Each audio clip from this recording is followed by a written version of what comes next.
So keep that in mind. Yeah, hey, forget I asked. That'll definitely do. Ew. Join the Discord. It was the least fun I've ever had playing this game. A small but vibrant and extremely humble community. No, I've seen the sleeves, but I'm like, you said you're suiting up and then you put your sleeve on. Thank you for saying that. Because I'm a demon on the keys. Next thing I know, we're both dead. I immediately left the lobby. In Vietnam. What are they playing for? Are they playing to win? Stay humble. Stay humble. We are live. Welcome to this very special edition. It's not special.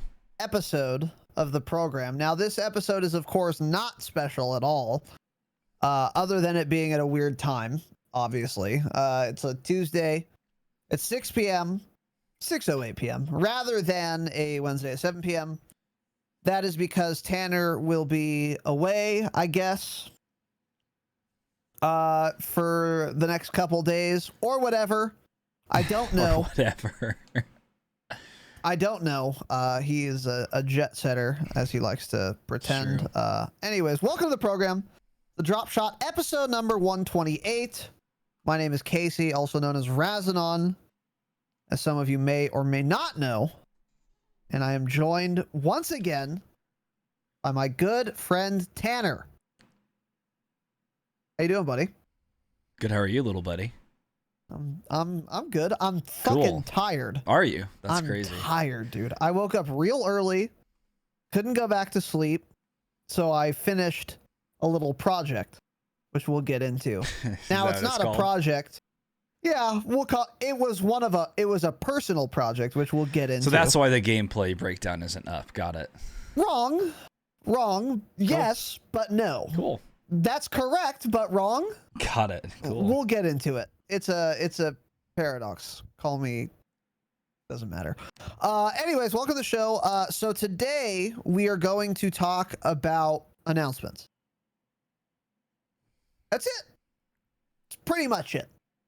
Well, that's a joke. A lot of announcements, though. A lot of announcements, a lot of news. So what we were going to do today was cover the last basically 2 weeks of changes to the video game, or both video games, as it were, Warzone and Cold War. But as it turns out, on Thursday, when we had done our kind of season 3 first impressions, we pretty much went over just about everything. And when we were going back to see like what we had missed, we didn't miss anything that we hadn't already talked about. And then since then, you know, in the last 7 days, nothing really has changed. It's still a new season, and they haven't patched anything really. Shockingly few bugs, to be honest, also. So that's surprising. But even the launch was, of course, a fucking disaster server-wise, but the bugs seem pretty minimal. Lots of cheaters, though. We'll, of course, get into it. And then the same is the case for Cold War. Everything we talked about on Saturday with our Cold War first impressions is everything we would have talked about anyways, I think. So 'cause we went back and we went through all of that stuff. So today we're going to do kind of just a normal Wednesday type episode covering the last week of changes. And as you could guess, there wasn't too terribly much, but there were a lot of interesting news items to discuss and some stuff concerning the future of, excuse me, both Warzone and COD 2021 that kind of flew under the radar in the wake of the release of Season 3, which kind of overshadowed everything. So we're going to talk about those and get into those. But first, we not only have a couple announcements, we've got a lot of announcements. So this episode's going to be about half announcements concerning the program. It's not. It's going to be close, though. It'll be close. Maybe 20-30%, dude. A lot of announcements. So fucking strap in. I'd say stay mad. 10% at the most. Okay, cool. Keep that energy. We will find out. We'll fucking see, okay? When I timestamp these, we'll do the math, okay? So that's what we'll do. So, before we get into that, a welcome to our new patrons. Now, we have not shouted out our near and dear new patrons in 2 weeks or so. So this is quite the thick list. And, you know, if I have not yet shouted you out, then I apologize. As we said, we would do it at this time, but I didn't feel like it. I'm just kidding. I have the list here. Bobby Digital, a sneaky savage. Biggie Smalls in Leet Speak, obviously changed that. Tiger, Joe T, Lackey. Is that Lakey, like from Trailer Park Boys? Is that how that's spelled? What? No. Wait, is there a Lakey? There is, right? The sheriff dude? Doesn't matter. Lackey. Was there? I don't know. I Leahy. feel like yeah, you're talking about Leahy. Leahy, yeah. Leahy. I saw people in chat talking about Trailer Park Boys, so it was in my head. I was so I'm confused. dumb. I was like, Lackey, what? Yeah, whatever. Anyways, change it. Texas Sasquatch. Okay, I kind of like that actually. And Matt H. Welcome, boys, to the Patreon, patreon.com/the Dropshot. That is, of course, our new gold patrons in the last 2 weeks. This is absolutely a serviceable start to the program, and I thank you and I appreciate you, boys and girls. And now our new platinum patrons. These people are, of course, better than the list of people I just named. Biden's nose obviously changed that. Interesting. And in all caps, Jeff C. Welcome. Say the last name. Let's dox him. It's an interesting last name. Let's not. No, Okay. It's an interesting last name. Might be a pseudonym. Let's just say rather. his name is Jeff Raspberry. It's similar to that, right? Okay, well, Let's you just don't say that. dox people, dude. Seriously, don't dox people. Jeff Raspberry, and Jeff Raspberry. with the fire upgrade from gold to platinum, Riley B. You want to dox him too? Go ahead. Okay. Cool. Riley B. upgrading from gold to platinum. Cool. Thank you, boys. Very much appreciated. Those are our new platinum patrons, of course, and our new Damascus patrons, Peter L. and Mitch Kochka, whom I will dox because his full fucking name is also his Twitch name. So I'm going to do it. So stay mad. You've doxed yourself. True. But hey, Peter, Mitch, thanks, boys. The Damascus fucking sign up, dude. Let's absolutely go. And that's quite a serviceable list. Now, I will say, it's a great list. It's fine, and I like it. Yeah, we'll let it slide. But the problem is, right? Here's the problem. Here's the problem with this list. Do we have a problem? I need to visit a URL. A URL I think I'll talk visit about the a lot. same URL right now. The same Yeah, URL. let me pull So it the up. URL that I'm talking about, of course, is the URL you would visit if you liked the podcast. If you didn't want Tanner's cats to starve, if you enjoyed the program, that is, of course, patreon.com/the Dropshot. Go there now, join up. 4 bonus eps a month, maybe 5, depending on your tier. Weekly hangouts, not depending on your tier, everyone. And a ton more shit. Fucking sign up. But when I visit this URL, what's super interesting, right, is it says patrons for our program, and there's a number above it. And the number makes me fucking furious. Does it? It makes me fucking furious, dude. We have 296 patrons. Disgusting. Now, we've had this plateau where we cannot just push through to the 300 patrons number. Call me Leonidas. Let's make it 300, dude. Jesus. Please. You're full of them today, Please. buddy. You're on it. Well, like Aubrey Marcus, CEO of On It. Anyways. What? Yeah. Well, I don't know if he's a CEO anymore. Doesn't matter. I don't Founder. know what on it is, but okay. It's ONNIT. They sell nail polish for men. Why do you know the Alpha name Brain. It's Joe Rogan of the is CEO of On It? because Joe Rogan's like a founder of that company. You've heard of On It, dude. I promise you. I think I have. You ever heard of Alpha Brain? Have you ever heard of Alpha Brain? No. Okay. Cool. So we're almost at Excellent at all. 300 patrons. Yeah, I don't care. I'm over this. Just, hey, be alive in this year or something. I don't know. We need 300. Please. I had we to need mow the lawn 300. again today because we still don't have 300. That's of course true. And Tanner will develop melanoma and it'll be your guys' fault. Yeah. It'll be your fault. I want to break this plateau. I want to push through. So please, if only for my OCD, $5. Come on. We're begging you. But on a serious note, that is of course the best way to support the program.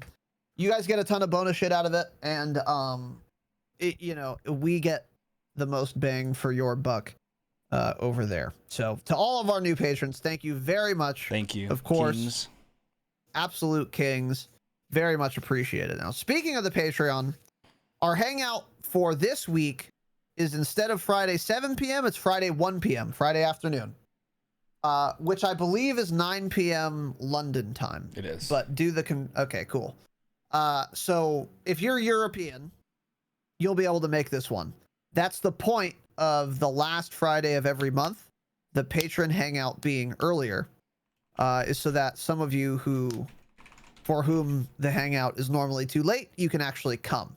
And that will be this Friday, 1 p.m. We will be doing probably Rebirth Island, like Resurgence Trios or something. We might fuck around and do Rebirth Island, like Battle Royale, though. I don't really know. But either way, we want to fuck around on Rebirth Island. Because Rebirth Island, as we learned last time we did customs, is super good and fun and exciting, actually. Yes, it is. It's a lot of fun. For the size of our custom lobbies. Really good time. So we're going to do that again. I don't know what exact activity we're going to do, but it was a blast last time.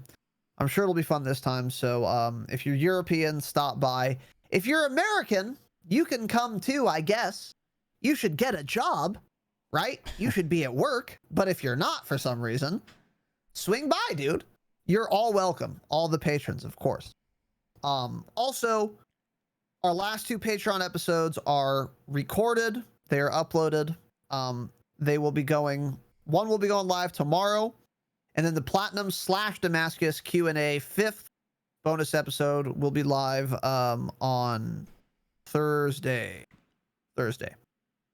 So those are forthcoming as well. And by the way, our last Patreon episode that's going to go live tomorrow, we talked a lot about, it was like another Warzone brainstorm, but it's a very interesting time to do a brainstorm because no one really knows what the meta is right now. And Tanner and I were going through a lot of True Game Data's website, which he claims was updated like a couple days ago. Yeah. With respect to all the new guns that changed. And we came to some very, very interesting conclusions. And some of that stuff I would say is surprising. And a lot of it is not well known, obviously, based on the absolute dog shit loadouts I saw today in Twitch Rivals. Just dog shit loadouts I saw today in Twitch Rivals. Did you happen to watch Twitch Rivals, Tanner? I turned it on for a bit. I was only watching. I saw Huskers, and I think at the time he was using a Farah. That was all I noticed. For his close range setup. What did you see people running? I saw, the Farah. I saw a lot of the Farah, and that makes me furious because the Farah is not good. And we get into why on that episode. So no matter when you sign up, that episode's going to be there. You get access to all of them, so consider doing that. But if you are a patron, 36 of them. Or the other 36, of course. But if you already are a patron, that'll be live tomorrow. It's a very interesting episode. We came to a lot of conclusions. Yeah, mainly the Farah is what was making me fucking furious today in Twitch Rivals that I saw. Who were you watching play it? Or you said you I weren't? watched Huskers for like a few minutes. That was it. Okay. Yeah. Mm-hmm. Yep. So. Iron was using the Farah too. Was he? I think he was switching around a lot, honestly. But after it was over, he was talking to chat, and he was like, "Yeah, the Farah just doesn't feel good." And if you look at the numbers, Did he say that too? Interesting. Yeah. Yeah, he's like, "I don't know, I just don't like it." Yeah, that's what we talked. Yeah, the Patreon episode was, I think, pretty good. I just didn't like the Farah. I don't know. I know a lot of people have been saying they really like it. For me, hasn't felt good ever. So I don't know. Same. Yeah, same. It's working for some people though. I don't know. So I mean, maybe with so many guns that are so similar, kind of like the similar time to kill and everything, people can use that gun if they like it. But I personally haven't liked it whatsoever so far. But I'm still testing different kits and shit, different loadouts, so I'm not really sure what I'm loving the most right now. Yeah. But yeah. So we get into it a lot on that episode. All I mean to say is that it was very, very good. Probably our most productive brainstorm sesh I think we've ever done to date. It informed pretty much everything I'm running right now, and you guys can see if you agree or disagree. So keep that in mind. What else here? Let me see. Got that. Okay. Also, you might notice we have a slightly new overlay. We cleaned it up a little bit. We also added it in the dropshot.com in the bottom left. Most of you probably didn't notice. We kept it very similar because it's an excellent fire overlay, but Al wanted a shout out, and I'm happy. I was going to give him one anyway. So thank you, Al, for updating the overlay. Looks very clean. Looks very good, of course. And we got the little website in there. So thank you. Call me Al17. Yeah, looks clean. Love you. Appreciate you, buddy, as always. Just a solid young man, dude. Just a solid young man. Also, live call-in from Saturday, cool. Is live. I put that on the podcast apps, which most of you know if you're listening to my podcast app. I put it on YouTube as well if you want the video. That is up. Someone was asking about the March live call-in. So the live call-in, by the way, Platinum in Damascus. Once a month, we do a call-in show where you guys call in live. We chat with you, upload it to the podcast apps. Now, that's not what happened in March. I don't know what happened to the March what happened, episode. little buddy?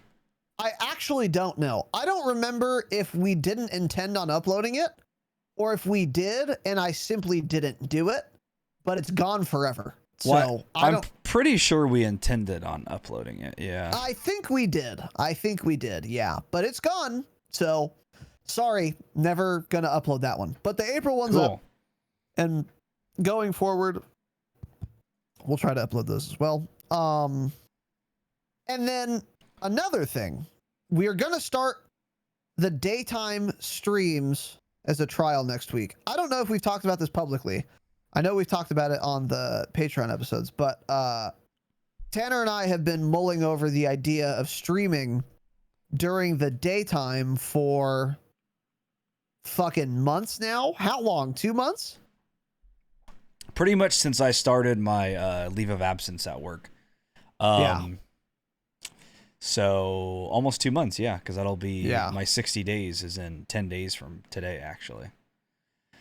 Mm-hmm. So again, I'll probably be going back to work if we don't hit 300 patrons, but whatever. True. So what we're going to start, we're going to do like a kind of test trial run next week. And we're going to have scheduled daytime streams as opposed to gaming after the podcast. It's for a number of reasons. Number one, we're less tired. Number two, we're pretty much guaranteed to be sober, or at least I am. Tanner's an alcoholic.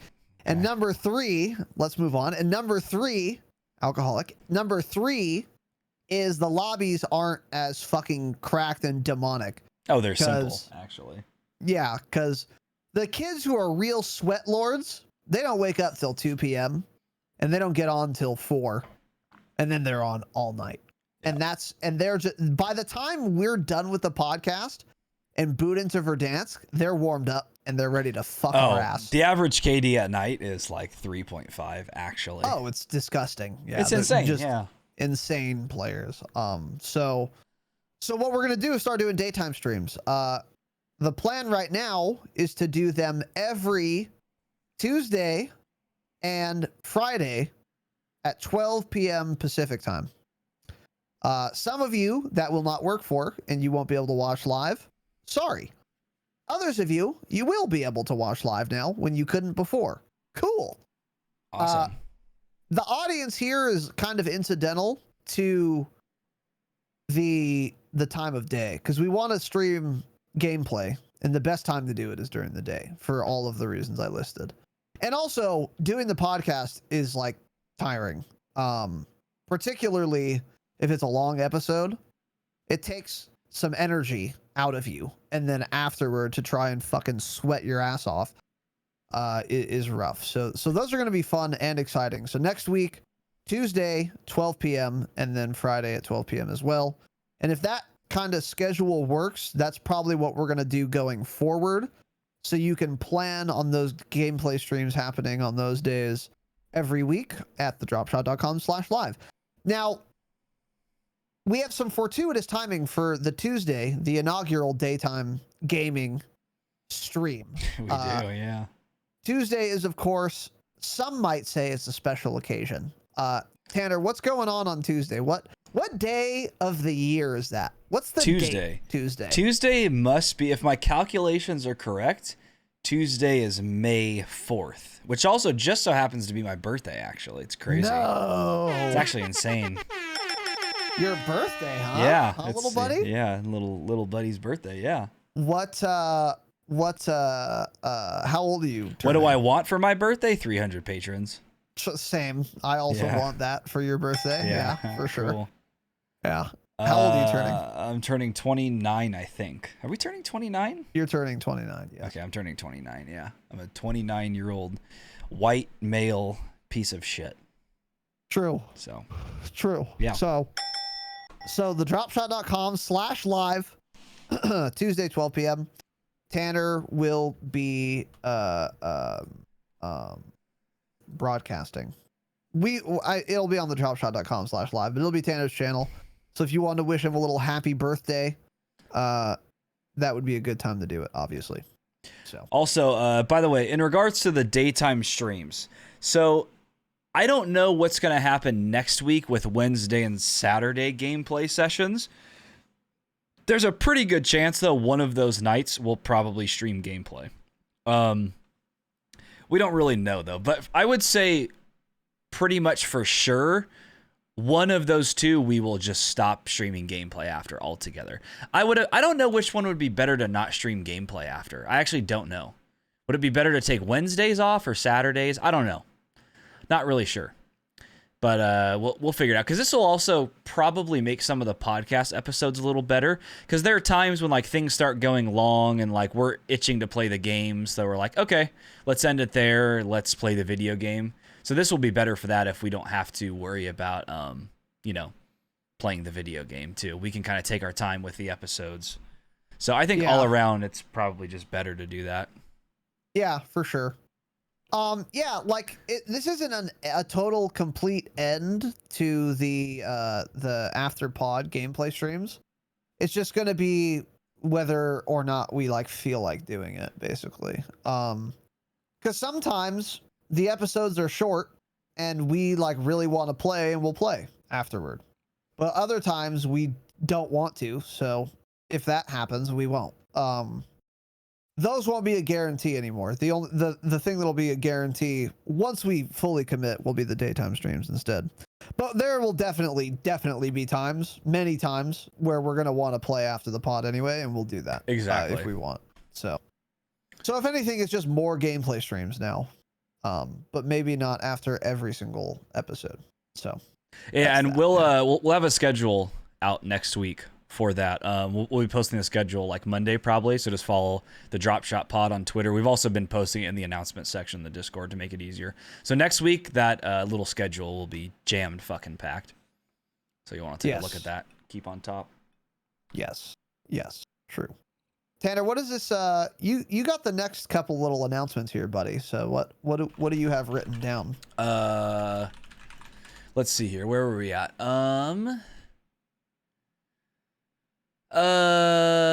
Cool. Oh, got it. Yeah, so I don't know if you guys are aware, but we're basically famous now, right, Raz? I mean, we're TikTok famous. we are, of course, We're famous. we're viral take a- TikTokers. Let's Let take a me live look at our analytics. Yeah, let's take a live I'll look, take a dude. live look. I have an iPhone, so mine will probably load faster than yours. Let's see. Okay, live look at our latest TikTok we posted this morning at 9 a.m. Pacific. So it's been live for Damn. 9-10 hours. We're at 3,400 views, which is the most of any TikTok we've posted in the last 2 weeks by more than double, actually. The second one has 1,600. So TikTok is weird. So we've been posting these. Our lowest one only got 141 views, and our top one has gotten 3,400. By the way, I'm thinking this one did better because I did those FYP hashtags that Sierra told me to do. So it'll be interesting to see if that helps. If it does that the rest of the week and we get a lot of views like that, that was probably the reason we weren't getting views to start with, is we didn't have that hashtag. Yeah. But yeah, so I mean, I don't know what to tell you. If you're not following the Dropshot podcast on TikTok, you're just a dumb bitch, frankly. I don't know what to tell you. You're just you're just an idiot. I have one talk scheduled every day until Sunday. And then Sunday, our editor Hash will send us 7 more, and I'll schedule those for the next week. So there's a TikTok for every day. I don't know what to tell you. Follow our TikTok. Also, he completed our best of April video, which is fantastic. I watched it. Raz hasn't seen it yet. I watched it just for the program. It was really good. It's my favorite best of video yet. So that'll be posted some point in the next few days. I'll fire off a tweet when that's live as well, so you guys can see. But yeah, TikTok is going pretty well so far, and that's what we were hoping for. We've got a lot of followers. We've got a lot of engagement because people were pissed at what the TikTok was. If you want to know what it was about, that's cool. Go follow us and watch it yourself. I'm not going to tell you what it's about. But I made a lot of little kids furious. I was arguing with 12-year-olds on TikTok all day long. Yeah, Tanner's in the comment section like an actual 14-year-old girl. Yeah, I'm just responding to everything, telling kids I hate them, they're pieces of shit, etc. So yeah.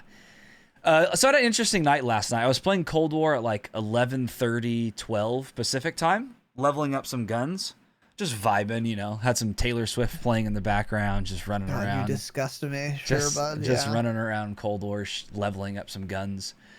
And who do I come across? I get into a game, right? And I see this guy on the other team. His clan tag is 3 Arc, which I know, oh shit, that's the clan tag the Treyarch dev team uses. So I look at their names. This guy's name was Matt KS. I'm like, holy shit, that's one of the devs from Treyarch. So I go to Twitter and I was like, which dev is this? 30,000 Twitter followers. He's the lead game designer for Treyarch. And some other dipshit. I love this story. Some other dipshit was in there with him. So I get in chat and I'm like, hey, Matt, please nerf snipers. Right? Because I know you're, because I was like, hey, there's a Treyarch dev in the lobby. And then some other guy was like, yo, is that really them? And I was like, yeah. And then I was like, hey, Matt, what's up, buddy? Please nerf snipers. Didn't respond. So know what happened? I shot their bodies.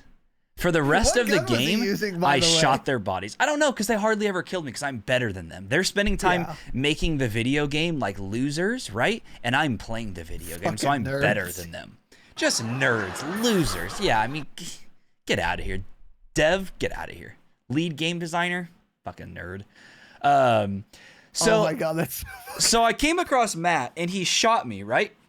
And after game dev, you're just emptying mags. Relax. Yeah, let me get into it. God, I love it. So he killed me, and after he killed me, my body was limp on the ground, and it hadn't gone to the kill cam yet. And he put like probably at least 5 bullets in my body as it was on the ground. So I was like, is the lead game designer of Treyarch shooting my body right now?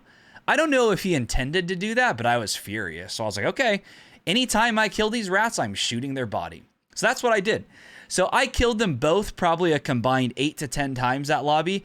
I mag dumped them every single time. I was on Instagram giving Raz live voice messages. I was like, dude, I just killed the lead game designer of Treyarch and I fucking mag dumped him with my, I was using the Bullfrog at the time. Put like 30 bullets into his body on the ground. Just get out of here, Matt. Fuck, that's so funny. Yeah, so that's why I did it, because I think he body shot me. If he did, fantastic. I love him. I don't know if he meant to do that. But I haven't logged on to Cold War today, but I'm probably banned. That's what Raz told me. He was like, dude, you got to be careful shooting bodies of the lead game designer. But Actually, you know yeah, the I'd fucking be scared. vibes. I don't give a shit. Ban me, Matt. I don't care. Keep me from playing your game. Don't care. But also on that topic, I actually had a lot of fun playing Cold War last night. I played for like 2 to 3 hours straight, and it got better as I went on. I think map? what it is for me, Yamato, and I played Nuketown for a bit. I couldn't handle. I hate Nuketown so much in Cold War. It plays so bad. So weird. It's so much worse than Black Ops. I mean, That's true. BO4. Yeah, that's But yeah, so I think once you kind of push through the BS and just get used to how bad everything is, after like a couple hours, I'm just used to it. So when I die to some garbage, I'm just used to it at that point, right? So I'm not even mad anymore because I already got mad 5 other times in the previous 20 minutes that I'm just over it. And I did run into very few snipers, but then I got into a game with these 2 guys that had like matching names. Oh boy. And one of them was The using worst. a dark Aether Pellington. I got quick scope twice, left the lobby. I was just fucking gone. See ya. I'm out of here. But other than that, it was pretty fun. But yeah, so that was a fun little story running across the Treyarch game dev. And then That's I got so goddamn then I funny. got on their team as well. And I don't remember what else happened. I guess that was pretty much it. You messaged them again? I was contemplating. I was like, dude, do I just spam chat right now and say www.thedropshot.com or the Dropshot of Call of Duty podcast? Certainly could. But I didn't want Matt to listen and hear the negative things I say about Cold War, so I didn't plug it. Then he'd shadow ban you. Yeah, but I shot his body, so at the end of the day, I win, right? That's of course true. I mean, I'm a white male and I have a podcast about a video game. I must be winning, right? Anyway, well. I mean, that's what my well, mom we don't always even have tells me. 300 patrons, so of course not. That's what my mom always tells me. I'm a little losing. winner. Yeah. Okay, well, we're losing. We're fucking losing. Yeah, that was a great fucking story. God, that's so fucking funny. I envy you. I just I mag think- dumped him. I think that 3-arc clan tag doesn't even work. Really? Unless- If you try to do it? Yeah, I don't think it would work. What was Maybe the other it would, guy's but name? I don't know. I don't remember the other guy's name. Yeah, that's what I was gonna ask. Tom? I don't know. It doesn't matter. But anyways, yeah. So Matt KS on Twitter, lead game designer, by the way. God, that's so fucking funny. I wonder if he plays on, because you said you've Tap. seen. It was Tap Taps. That was his name. Yeah, Mitch. There you go. Change it. He's a. I custodian. wonder if. I wonder if not there's anything wrong with that. No, not actually not. At all, yeah. I wonder if fuck, what was I gonna say? I forget. God damn it, I forget what I was gonna say. Oh well, doesn't matter, obviously. That you're dumb. Well, I don't wonder that, I'm certain of it. Speaking of Cold War, I on the other hand have also been playing a lot of Cold War. And I've been working on a personal project in the video game Call of Duty Black Ops Cold War, which I've alluded to. Which I alluded to earlier. Now, what is that project? Well, the project's complete. The project is complete. And the project was, of course, getting dark matter. We've gotten dark matter, boys and girls. Now, I've said on this program multiple times that I will not be getting dark matter in Cold War. However, they introduced Nuketown 24/7 and never took it away. That helps. And also, they buffed launchers in hardcore. And that was the only reason I wasn't doing the dark matter grind. Because you need 25 double kills with the Sigma, the RPG, and the China Lake, or the Thumper, or whatever the fuck you want to call it. And I simply refuse to do that. I simply refuse to do it, because before this change, it was impossible. And even after the change, by the way, with hardcore Nuketown 24/7, still fucking hard. Still not fun or exciting. But if you try to get double kills with the Sigma long enough, your skill-based bracket will go down so far that it becomes doable. Yeah. It becomes doable. And what you actually have to do, for those of you who are, of course, masochists and want to go for this, you get your Sigma, you camp one of the 2 buildings, and you let people run into the building and get a double kill by meleeing both people with your Sigma. That's what you have to do. Yikes. You're never gonna shoot a rocket and kill 2 people. It happened to me once. 1 out of my 25 double kills was that. The other 25 was I melee someone and then shoot, or I shoot someone and then melee, or most often I just melee 2 people. But then when that was out of the way, launchers were done. No problem. Everything else easy as fuck. Most of the camo grind in this game is actually way easier than it was in MW. Or at least it doesn't take as long, I should say. It's just dumb shit that you can't really control, like kill enemies that are behind cover and stuff. That's what I don't like. On Nuketown, those are that's so easy random too. Though. It is dumb, but what you do is just go second story Nuketown, shoot into the other second story. It counts since they're behind that dumb little thing. Yeah. So, and then dipshit kids will always go up there. So of course. Know what else I noticed about playing Nuketown is thermal stoners are still just as overpowered, even though LMGs were nerfed. That's precisely what I was going to say. Really? Actually, yes. I got killed. Yeah. It's just still the same kids camping in the back. This kid was running Strafe Run. By the way, Strafe Run is actually exactly the same as a Thresher in BO4, but better. It is strictly better. It gets so many kills, it's absurd. He was running Strafe Runner, or Strafe Run, Chopper Gunner, and VTOL Escort, camping in the back with a thermal stoner. So fucking annoying. And of course, he got all 3 streaks.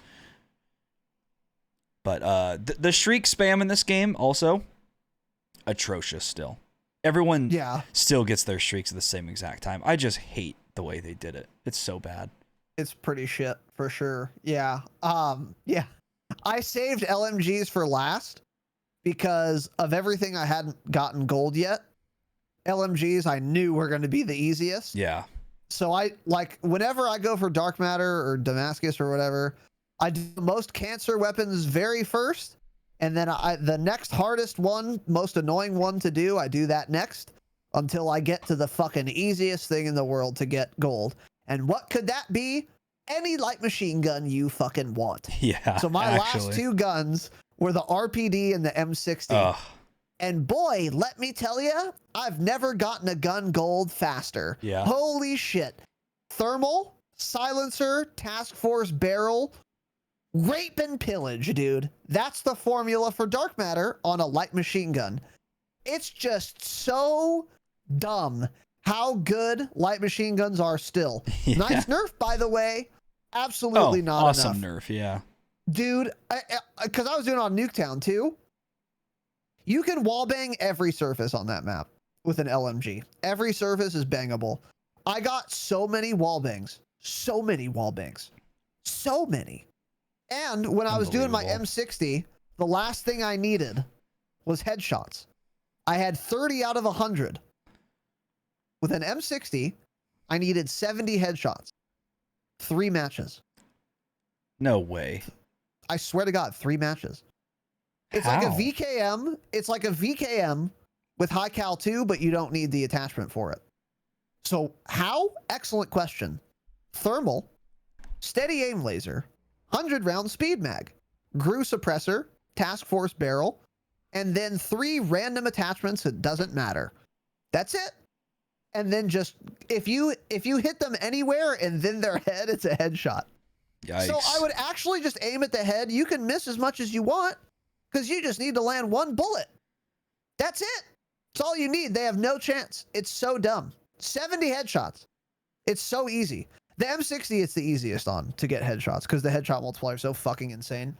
It was really fun and exciting, but not for the other team. Yeah, I'm sure. So LMGs, this is a service announcement, of course. LMGs were nerfed. Sure, bud. That's a sure bud for me. Yeah, sure, buddy. Didn't feel that way. Did not feel that way. Fake news. And I have dark matter and Tanner doesn't. That's the announcement. So you guys know the vibes. Cool. All right. How did it feel, by the way, getting dark matter? How did it feel compared to when you got Damascus in Modern Warfare? Feel better, worse, don't care? Worse. By a much mile. More apathetic. Yeah. Yeah. I was like, it's because it doesn't even cover half the guns. Like it barely even shows up. Yeah, the camo's not great. Neither is Damascus though. It at least covers. But the it was gun. like, yeah, that's true. That's a good point. It's just because it was so much easier compared to MDub, and it took a lot less time. Yeah. Even though the launchers are like impossible, outside of that, everything else is very easy to get dark matter. Yeah. Or gold. So I was like, okay, cool, I'm done, like finally. But yeah, it wasn't that crazy. But I did it only for Warzone.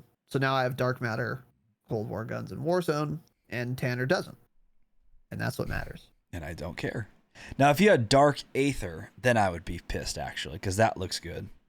But dark matter, you can't use it in Warzone. couldn't care less. You will at a point in time. We'll get into it. Yeah, we'll get into it. So, Yeah. anyways, that's that. All right. Anything else, Tanner?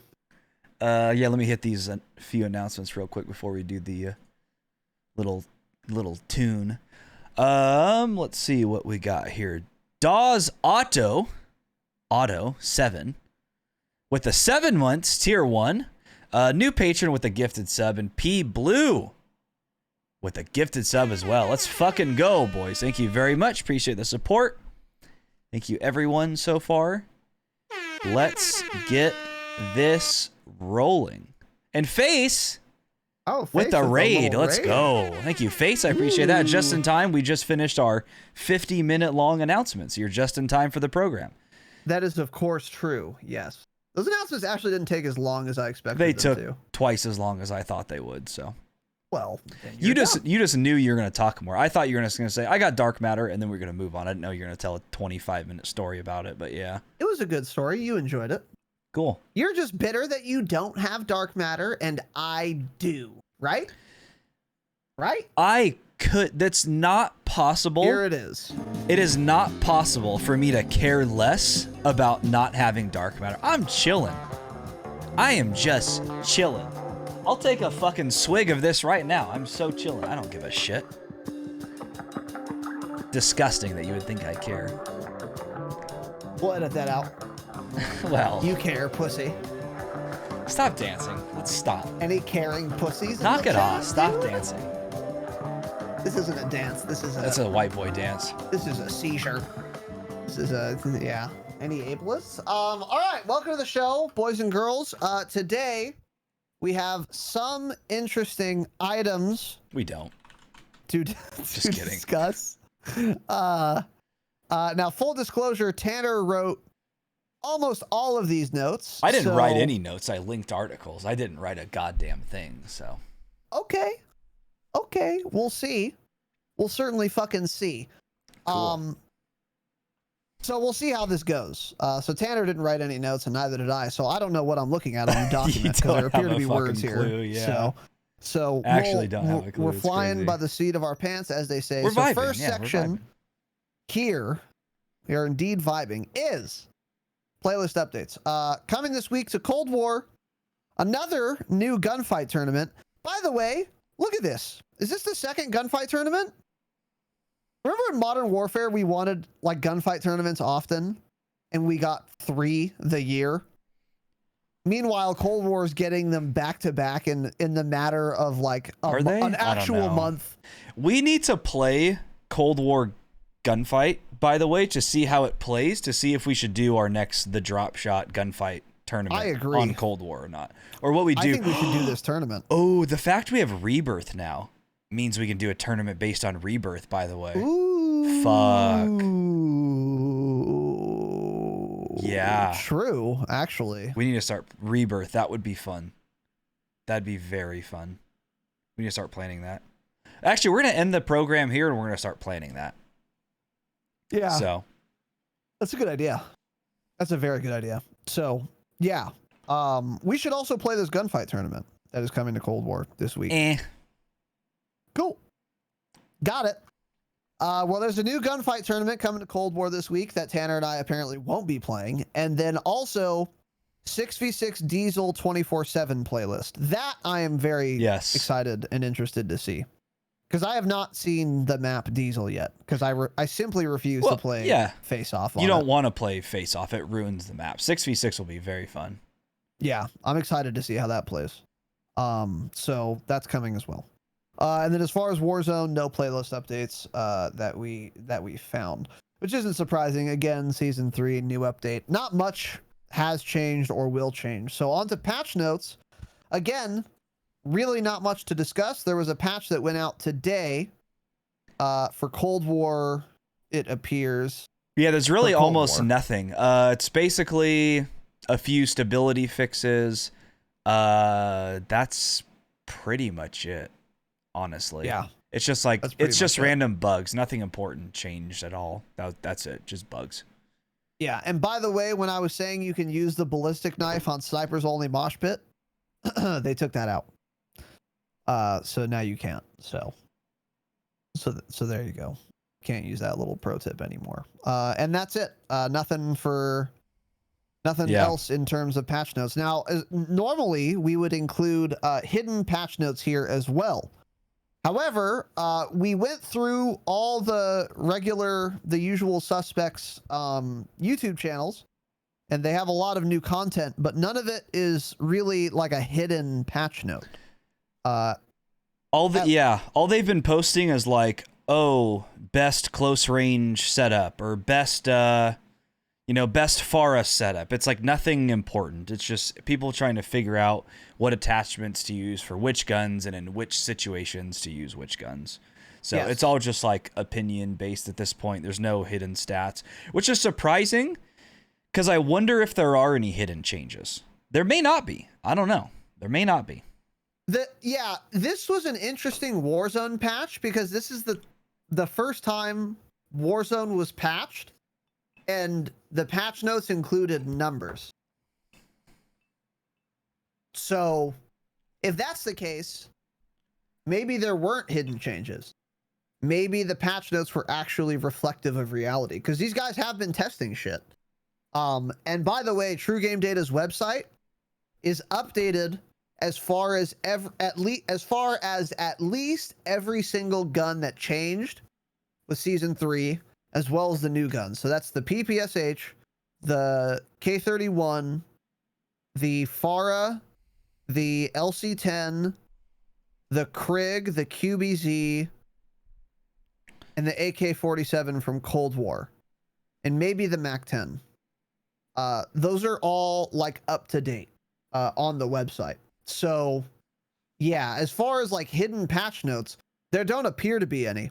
However, even in the patch notes, they don't say by how many milliseconds the Serpent Wrap increases your ADS speed. But if you go to truegamedata.com, it will tell you that.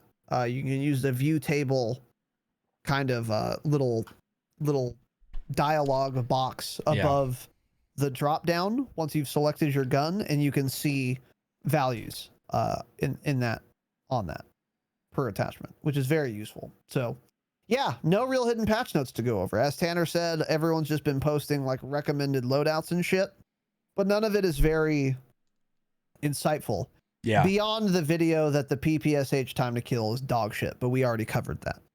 So that's kind of what I meant in the announcements when I was saying this episode's going to look a little different than we had anticipated, because we expected to have a lot more by now and a lot of hidden changes, but it seems that there either weren't any or we haven't discovered them yet. So probably we haven't discovered them yet. That's probably the case. Yeah. So that's it for patch notes. However, there's a lot of news and upcoming changes, to discuss. So this first article here is from Charlie Intel. Warzone development started in late 2017, and it was built to match the modern warfare feel. Tanner, what are your thoughts on this? What are we looking at here? So it's pretty crazy to me that development started in 2017 because as we know, COD is pretty bad at hiding things. Like, let's think of Rockstar. Rockstar, nothing ever gets leaked. It's crazy. Like, you don't know what's going on with future games. COD, you always know. They put shit in the files that people look through and figure out. But so the fact that they started planning Warzone in 2017 is actually pretty crazy to me, because we didn't even know until like a couple months before it was coming out that we were getting a battle royale. So that's pretty damn interesting to me. So basically what happened is 2017, Infinity Ward came up with this idea. They pitched it to Activision in 2018, And they went from there. You know, they wanted to have like a large scale game mode such as Warzone, but they wanted it to feel like what Modern Warfare was going to feel like, which is, you know, obviously exact. Hey, they checked all the boxes there because that's what they wanted to do. It is like playing it's exactly like Modern Warfare. Yeah, that's a weird statement because it's the same game. Yeah. It's very weird that they phrase it that way, but yeah. Yep. So basically, you know, the article talks about how some people were concerned, like, are you guys going too far with this? Is this too big of a bite to take? And, you know, they wanted to take it on anyway. And, you know, people have said things about, like, were they trying to step on Treyarch's toes and whatnot and kind of take over, like, Blackout, basically. But they say here, you know, the devs are talking about that's not what we ever intended. We wanted a battle royale to just feel like Modern Warfare. So at the time, I'm sure when they pitched this, they had no clue they were going more in depth with Warzone than it has been. They were probably thinking it was always just going to be Modern Warfare Warzone when they thought of this whole idea, right? And then Activision saw the success, saw how much money they were making, and they said, oh, cool, let's keep pushing this out. Let's keep going. Yeah, for sure. But yeah, I think that's about it from this article here. But yeah, pretty interesting that this all started in 2017. Because when would the development for Modern Warfare multiplayer have started? That was what, a 2019 release? So it probably started in like 2016, yes. Right? Yeah, probably. Okay. A little earlier or about the same time. Yeah. It's interesting that you said like COD's shit at hiding like what their plans are or like at stopping leaks. You know, are they really? Get here. I want you to strap in, and I think I see some black helicopters in the distance. Okay, let's hear it. So we get a lot of Call of Duty leaks. However, literally no one leaked Verdansk 1984. True, actually. They all thought it was going to be Ural Mountains. Good shit on leakers. Until like 2 weeks before it launched or whatever. Yeah. And apparently they were able to hide the development of Warzone for 2 whole years also. Yeah. So then that makes you wonder, well, if they're really good at hiding certain things, like the development of Warzone and what the new map will be, then how are they also so bad at hiding the title for the next game, for example? Uh-huh. Is it possible that they themselves are the source of some of these leaks? Probably. I bet somebody at some studio had to have been leaking this Ural Mountains thing. Had to have been. As a psyop to spread disinformation? I think probably. That would make a lot of sense, actually. I just mean, yeah, so you're definitely right about that, but also I mean, like, Rockstar, you get nothing from them. Leakers can't even find shit out about what's going on at Rockstar. They barely know if there's a Grand Theft Auto game in development. And then all of a sudden, one day we'll randomly just get a trailer and we're like, and it's like GTA, what game is it on? GTA 6, GTA 7? I think it's GTA 6. Like GTA 6 coming summer of 2022. Like we'll just get that trailer and teaser out of nowhere and everyone will be like, what the fuck? So Rockstar is insane with that shit. But I guess compared to, you know, other development studios, I guess, then yeah, maybe they're okay at it. But yeah, that was interesting hearing that. The article is also talking about how they started making the map and basically they made it entirely too big to start with. Like their game designers, bigger than it is now? That's what the article says, that their game designers just kept adding buildings and buildings, and then they realized like, oh shit, this map is way too big. So they had to cut a bunch out to make it smaller. Of course they did that. Yeah. How fucking funny is that, by the way? Of course the devs who made every MDub map made a map that was entirely too big. True. Like that's so that's the least surprising thing I've ever heard in my life. That's so funny. Yeah. Holy shit. But yeah, Yikes. so they started with this idea too. They pitched this during the popularity of like Fortnite and PUBG. So that's what they saw and they're like, you know, let's try to get in on this. And that's when they pitched this idea to Activision. Hey, it worked out great for them. They got Activision in on it, is all right. hey, Activision is all in, right? Yeah, All in. for sure. So next here we have on the topic of Warzone. This is probably from the same interview, I would imagine. I think it is, yeah.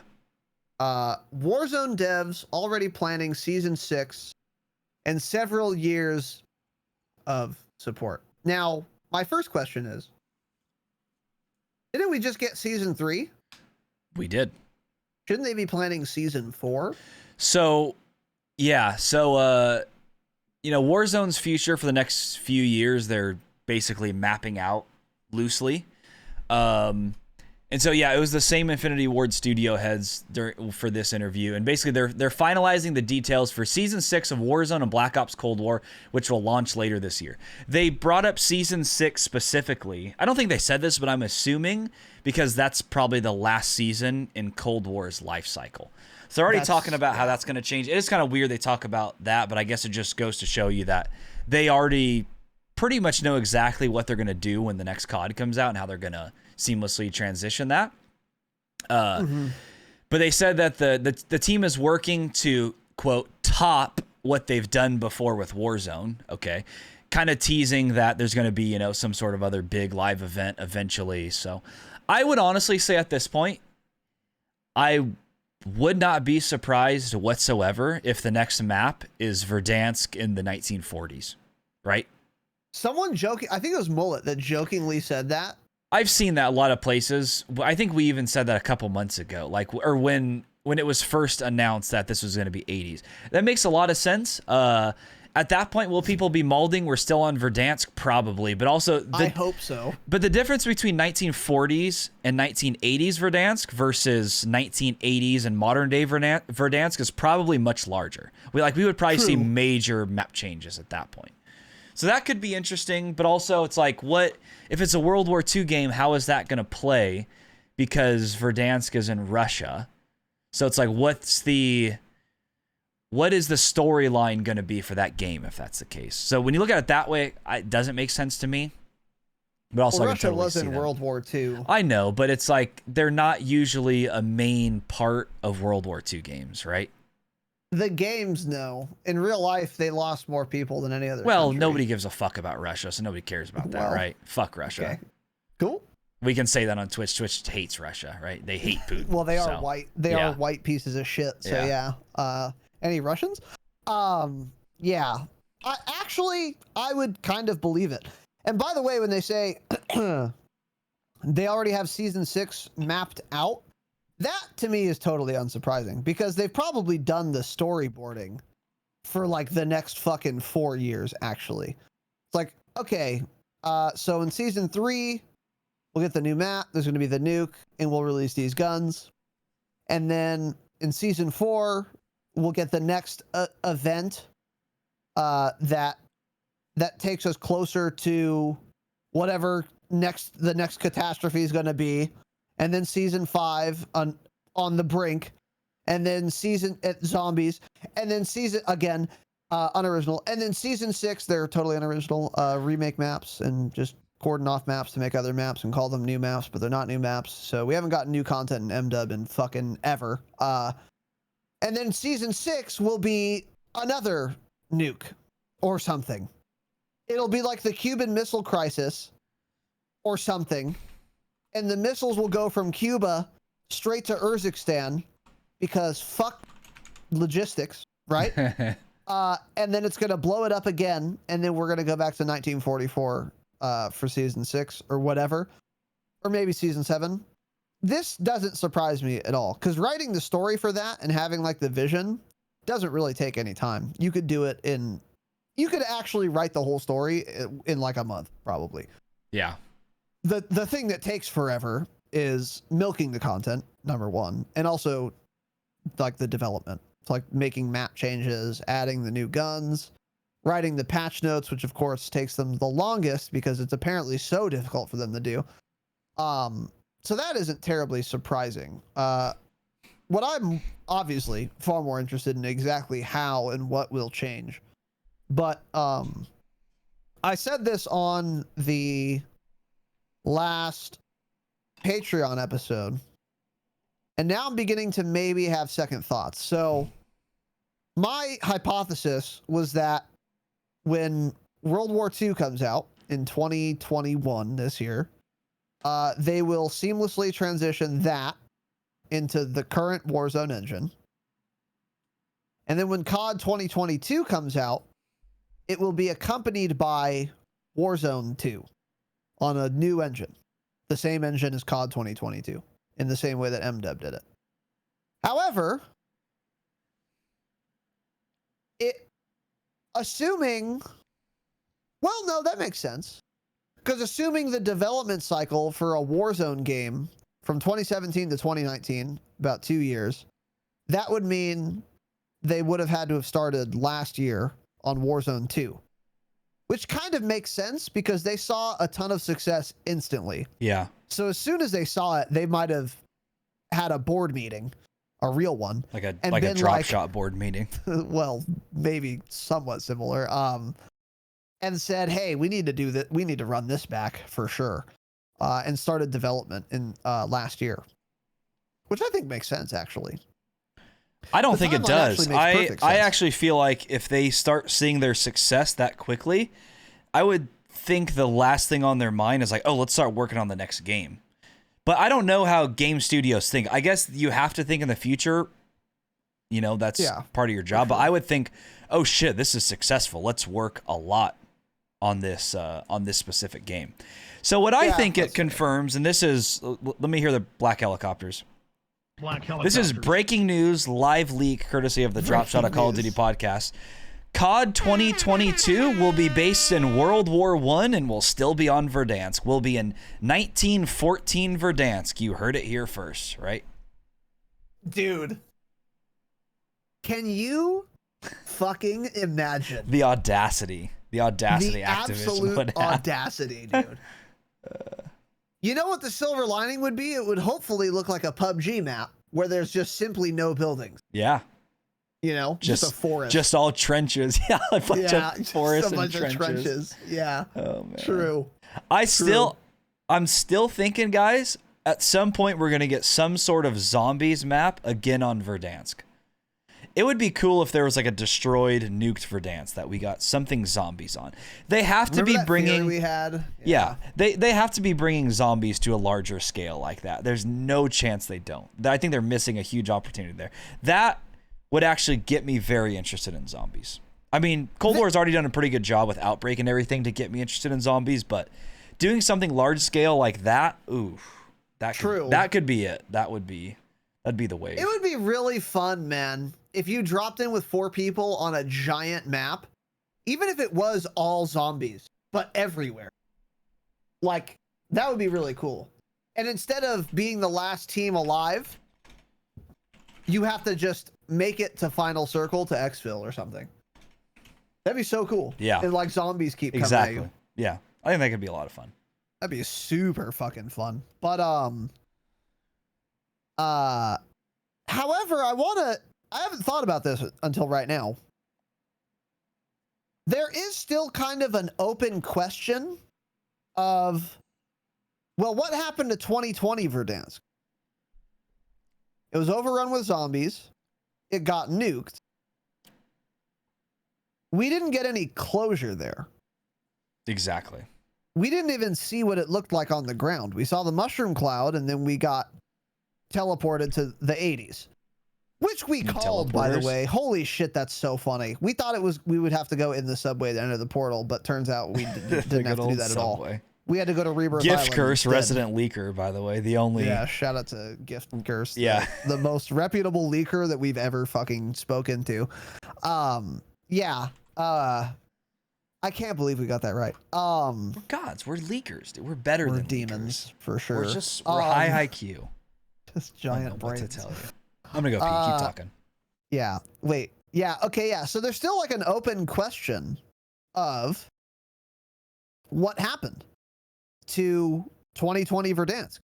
It got nuked. It was overrun by zombies. It got nuked. We didn't actually see the wreckage. We didn't see the havoc We didn't see the devastation. We don't even know if the zombies are actually dead. I think as far as lore goes, I think it has been a plot device in Call of Duty games that nuclear weapons do in fact kill zombies. I think that is a trope. Not a trope, but I think that's a thing that has been done in the Call of Duty zombies lore past to where it actually works. Because one thing I was thinking is like, what if they nuked Verdansk and it just didn't kill the zombies because they're fucking undead and like nukes don't work on them or something? I wouldn't have put that past them. But for the fact that I think nukes have been used to kill zombies or like overrun areas before, and that it seems to work as far as their internal consistency is concerned before, so maybe not. But it would be very weird to me if we never again saw what happened to Verdansk 2020 after the nuke. It would be so weird to me, in fact, that I don't think it's going to happen. I don't think we've seen the last of 2020 Verdansk. In what capacity, I think, is obviously the more relevant question. Is it just going to be a cutscene in the opening of COD 2022? Is it going to be a footnote in some like intel mission in COD 2025? Or is it going to be a central theme in some story related to an upcoming game? And even more, will it be playable in any capacity? So I have a couple thoughts. One, I think that King Thanatos said it in chat, which is this kind of what my thought has been. It would make sense if the next Infinity Ward title in 2022 returns to Verdansk post nuke, which is what he said. You know, Modern Warfare 2 2022 will be post nuked Verdansk. And that makes a lot of sense to me. It's like I could totally see them using the same map and just keep making changes to it. Yeah, it pissed me off that they didn't show any sort of video after the nuke went off. I think there's two possible reasons for that. Either they didn't want to go through the effort of making, I don't even know how you say it, but basically making a video of a destroyed, nuked Verdansk, even if they're only showing it for a few seconds, like nuked downtown or something entirely, like all the buildings is rubble. Either they didn't want to go through that hassle, or it is leaving us with some sort of a cliffhanger.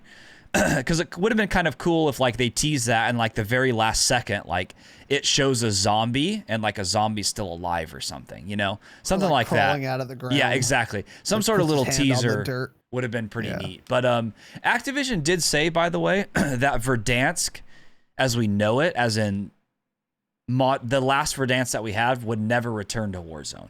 So, of course, if you believe that, you're a fucking moron, right? Because these are from the same people that told us there was no skill-based matchmaking in their video game and that their game has a proper anti-cheat. So if you're trusting them at this point, that's on you. But it's like they're already saying that Verdansk will never return, but we already got another Verdansk that's just different. So I could totally see them running with the same map for a long time.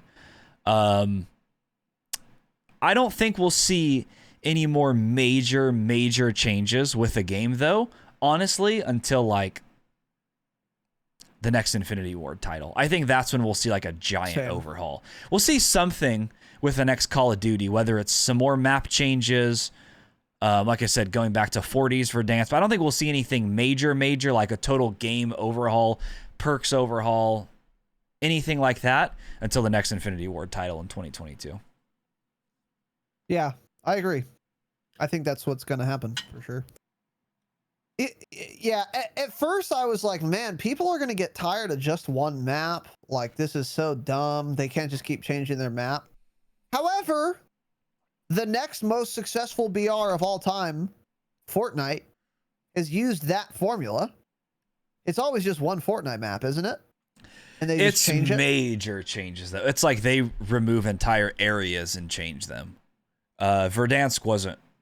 They didn't really do that with Verdansk. They changed small areas, but Fortnite, it's like they got rid of like the major city, like major areas, and just change them completely.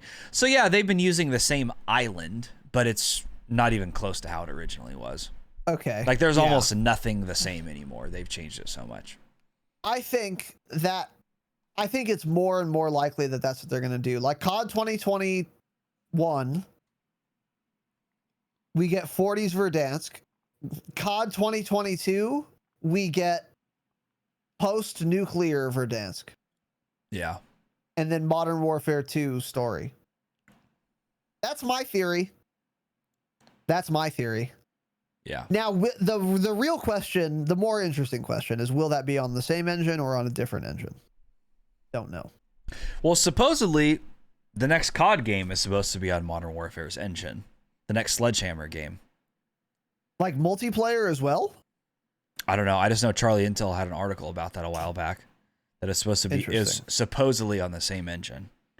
If it's built on the same engine, that's not.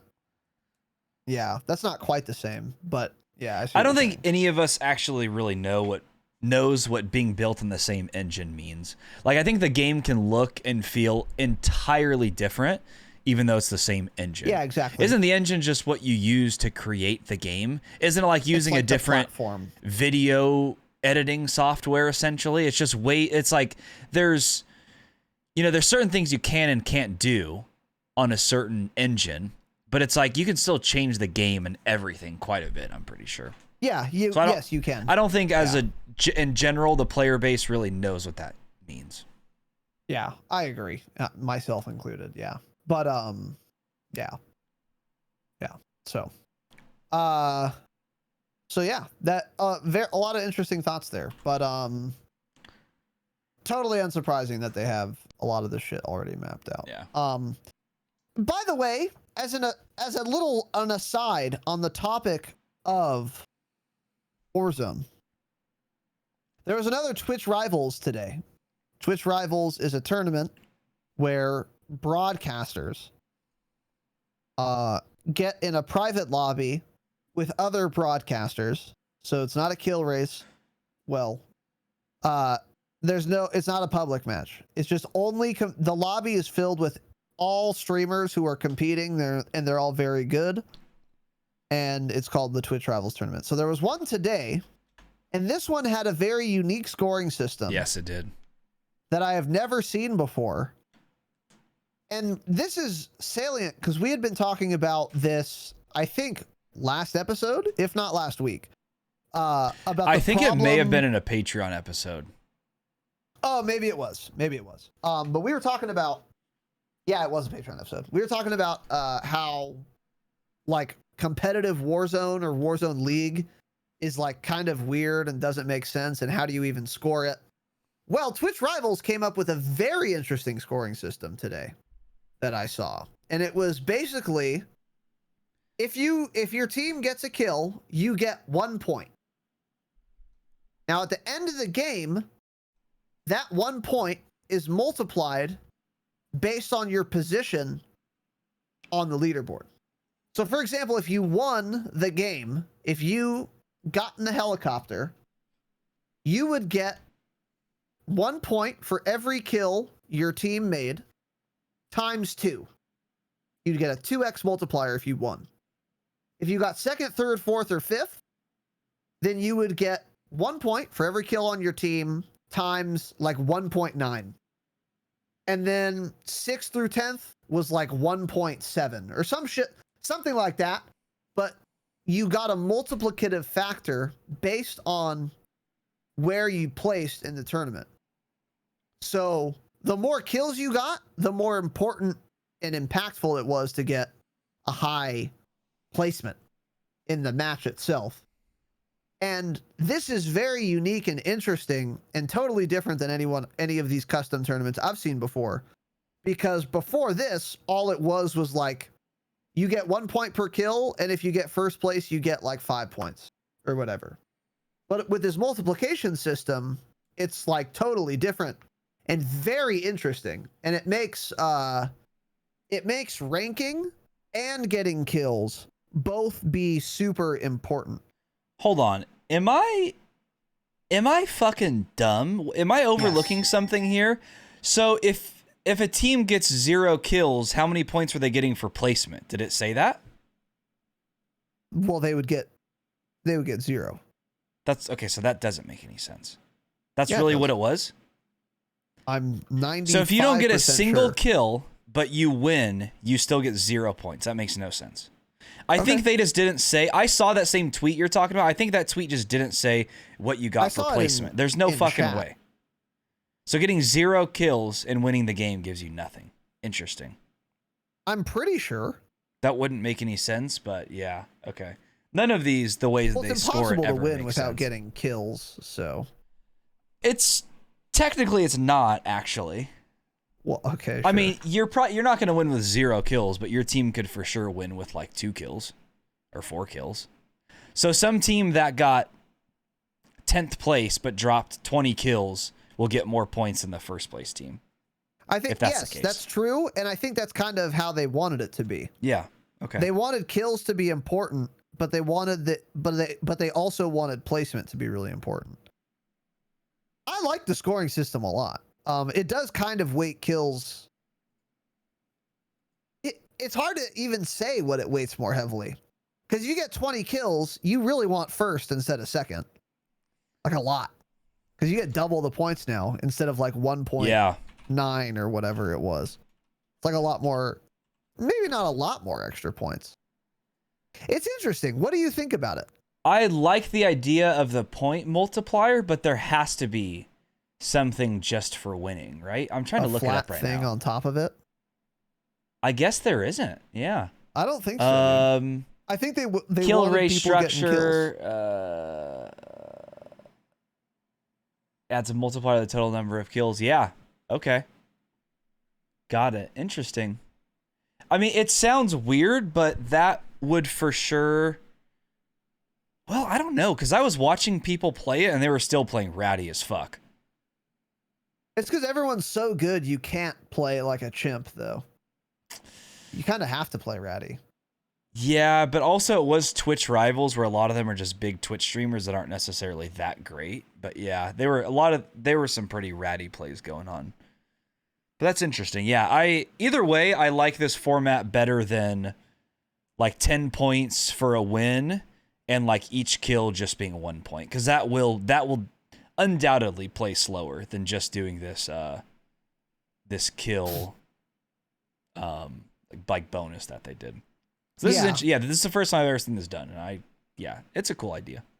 I think it's a very cool idea. I think it would need more testing, more like tournaments to be scored this way, but it makes placement very important, but it's only important if you're getting kills. Mm-hmm. So it incentivizes people to get kills and get action.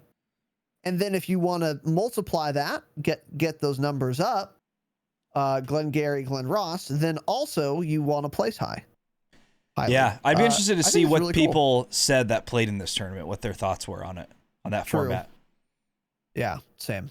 Because I've seen a lot of complaining on Twitter about, like I just said, first place getting 20 points, but then every other kill getting 1. I've seen a lot of bitching about that, how it's like, then people just play really slow in camp and try to go for the win and don't even bother with kills.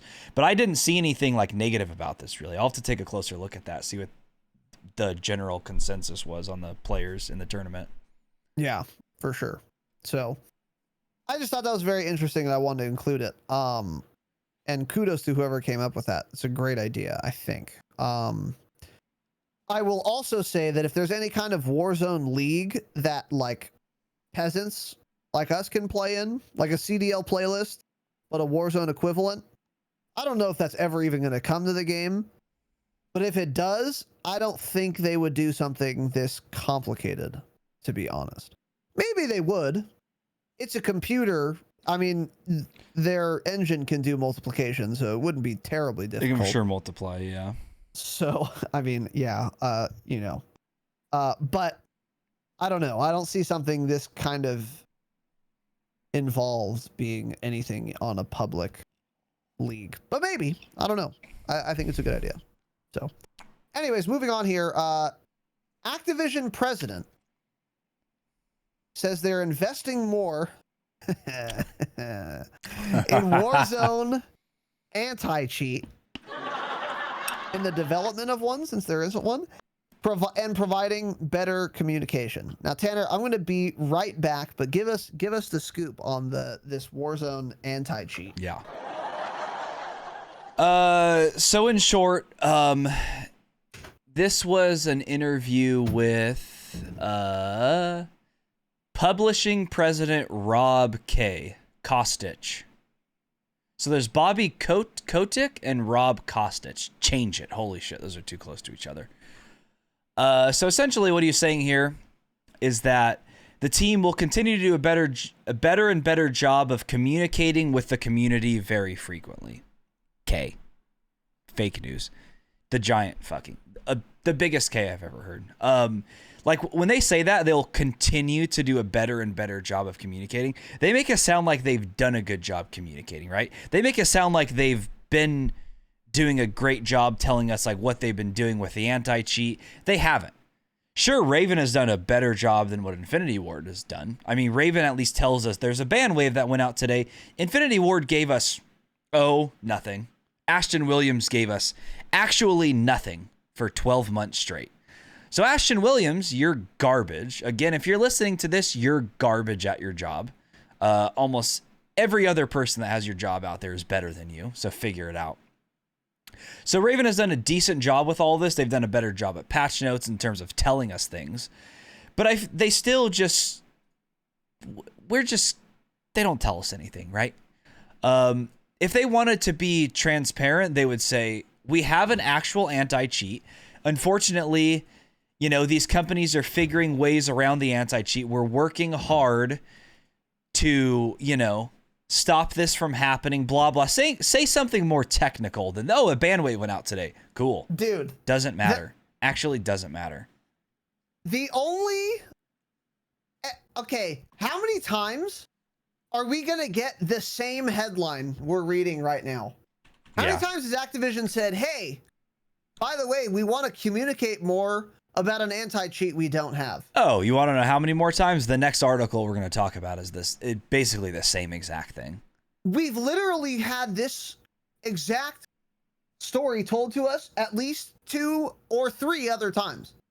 They say, we want to communicate more with our anti-cheat. But that's the communication. That's it. So they're just telling us, hey, don't worry, guys. Next month, we're going to tell you, we're going to communicate better about making an anti-cheat. Yeah. But they don't ever actually do it. No. This is the communication. The communication is, hey, we're going to keep communicating. Don't worry. Hey, we're checking in to tell you we're going to communicate some more later. Yep. They just keep saying this. Yeah. I swear to God, I've seen this exact article 3 times. You have, probably. Just like you said, they're not saying anything substantive. Yeah. So he also said they have a dedicated security team, K. He also notes that any large-scale free-to-play game gets attacked by those not good actors who are out there. Okay, so you know True. that. You made a free-to-play game, but you didn't have a proper anti-cheat. You're just... It's like he thinks he's doing something good even saying that sentence. Does he know how dumb he sounds? Like, that's what everyone's been saying since Warzone came out. Free-to-play games get destroyed by cheaters. Figure it the fuck out. Yep. What else? The article talked about how people bitched about the game's file size. They talked to him about that. He said their goal is to make the best looking, best playing Battle Royale experience. I think we accomplished that. With that, though, there's a bit of a file size issue that we recognize. Cool, that doesn't tell us anything. He's just saying that the file size doesn't matter to me, but for consoles, that's a big deal. That's actually a big deal when your game is taking up like half of somebody's hard drive on their game console. It's insane. It's crazy. Yeah. But bottom line from this article, he says they're going to be very aggressive with the community, and they'll do a better job of communicating with them. It doesn't matter. They've said that sentence 10 times in the last year, that we're going to do a better job communicating. Infinity Ward said it. They didn't change anything. The only people that have Raven and Treyarch both do a better job, but even with a bunch of the Raven updates, we've had so many patch notes that just things weren't in the patch notes. I mean, hidden True. changes, all sorts of things. True. So yeah, they did well with season 3, but that's, I think, literally it. yeah, So I mean, maybe they're turning a new leaf, but I doubt it, because just like you said, we've seen exactly this so many times. The extent of their communication is to tell us they're going to keep communicating better in the future, and then Yeah. they don't say anything but except for that later. yeah. So it's just fucking crazy. And in the same vein, Warzone dev says no one hates cheaters more than we do. Fake news. So Warzone's creative director Amos Hodge has said that the developers hate cheaters even more than the fans. Wrong, wrong, wrong, wrong. No, you don't. Wrong. No fucking chance. He doesn't even play the game. Exactly my point. There's no fucking shot, dude. Hey, we all know, it is evident from your video game that you guys don't play the game that you develop. None of you have ever played Warzone before. Not once. Ever. So how dare you tell us that you hate cheaters more than the people getting fucked by them every night? Yeah. This is outlandish. This is outrageous. Amos Hodge, shame on you, dude. Hey, how much playtime have you had this fucking month, dude? None? Cool, but you really hate cheaters, right? Meanwhile, I'm trying to have fun, have a couple drinks, and drop into Verdansk.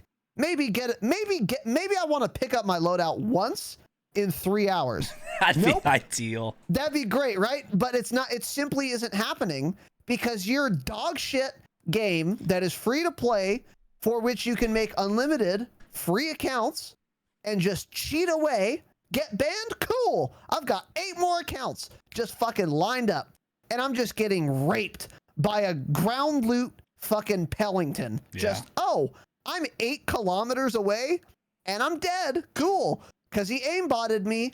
Awesome. Fun and exciting. But you hate cheaters more than I do. Yep. Fuck you, Amos Hodge. Jesus. How dare someone say this? I'm malding so You're hard. mad. Yeah, let me God. let me keep How reading through this a bit. audacious. So VGC asked Hodge, the measures Raven are taking to combat cheating. After clarifying that handling cheaters is up to the security team, he said, quote, "We have reporting tools. We ban a ton of people and no one hates the cheaters more than we do."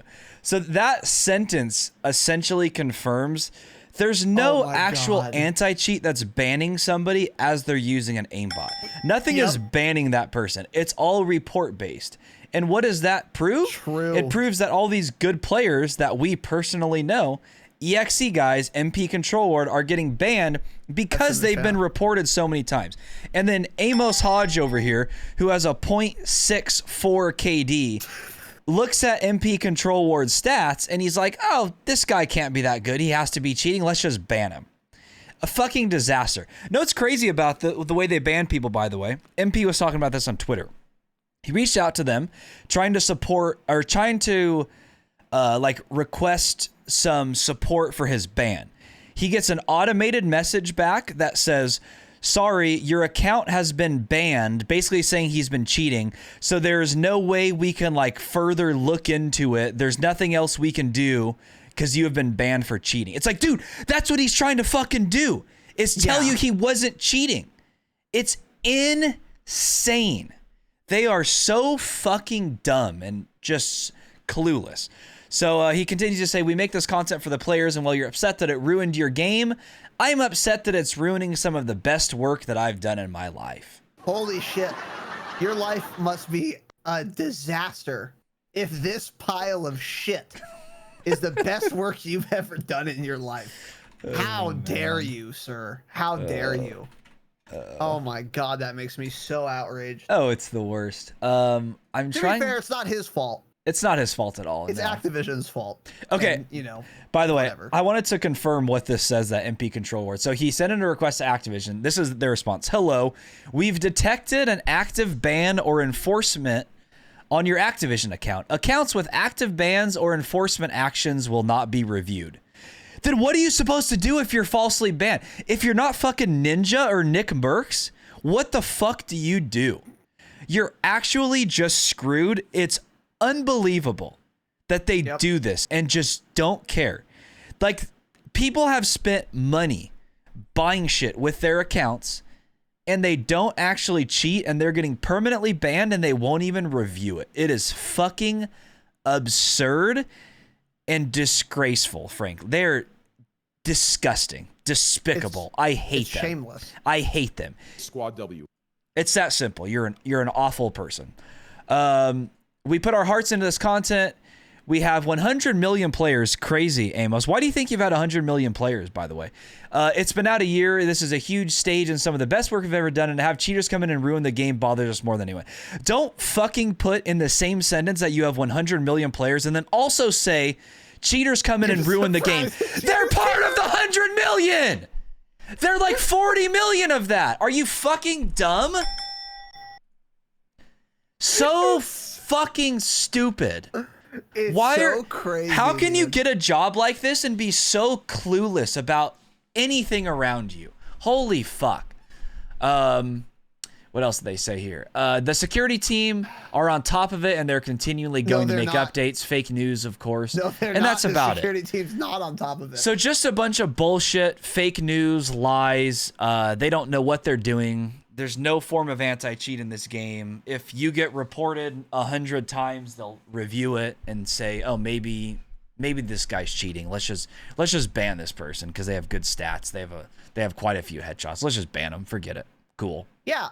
He actually let it slip, as you pointed out, and this is so true. He let it slip. He showed his hand with this quote: "We have reporting tools. We ban a ton of people and no one hates the cheaters more than we do."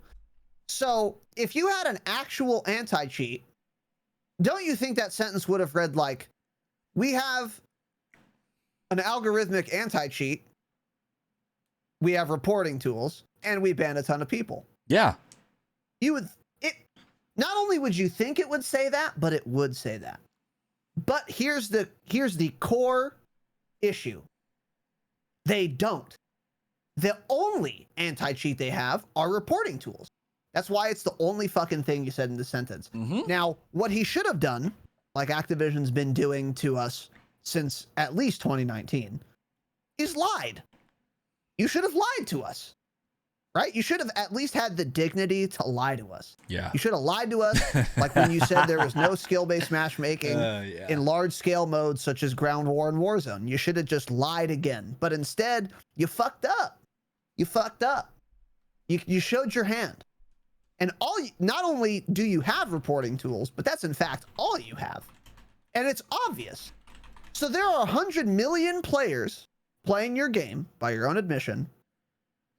The extent of your anti-cheat is that you have reporting tools, and you're shocked.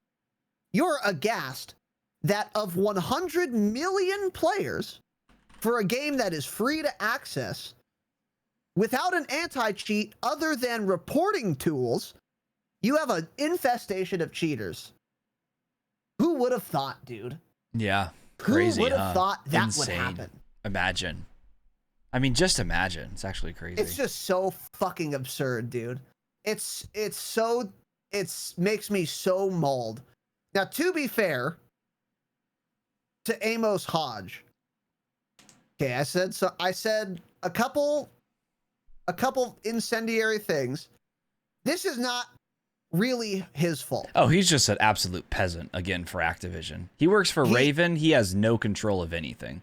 Exactly. Yeah. But it's like, just don't even interview. I'm sure he is mad at, cheaters in his game or whatever.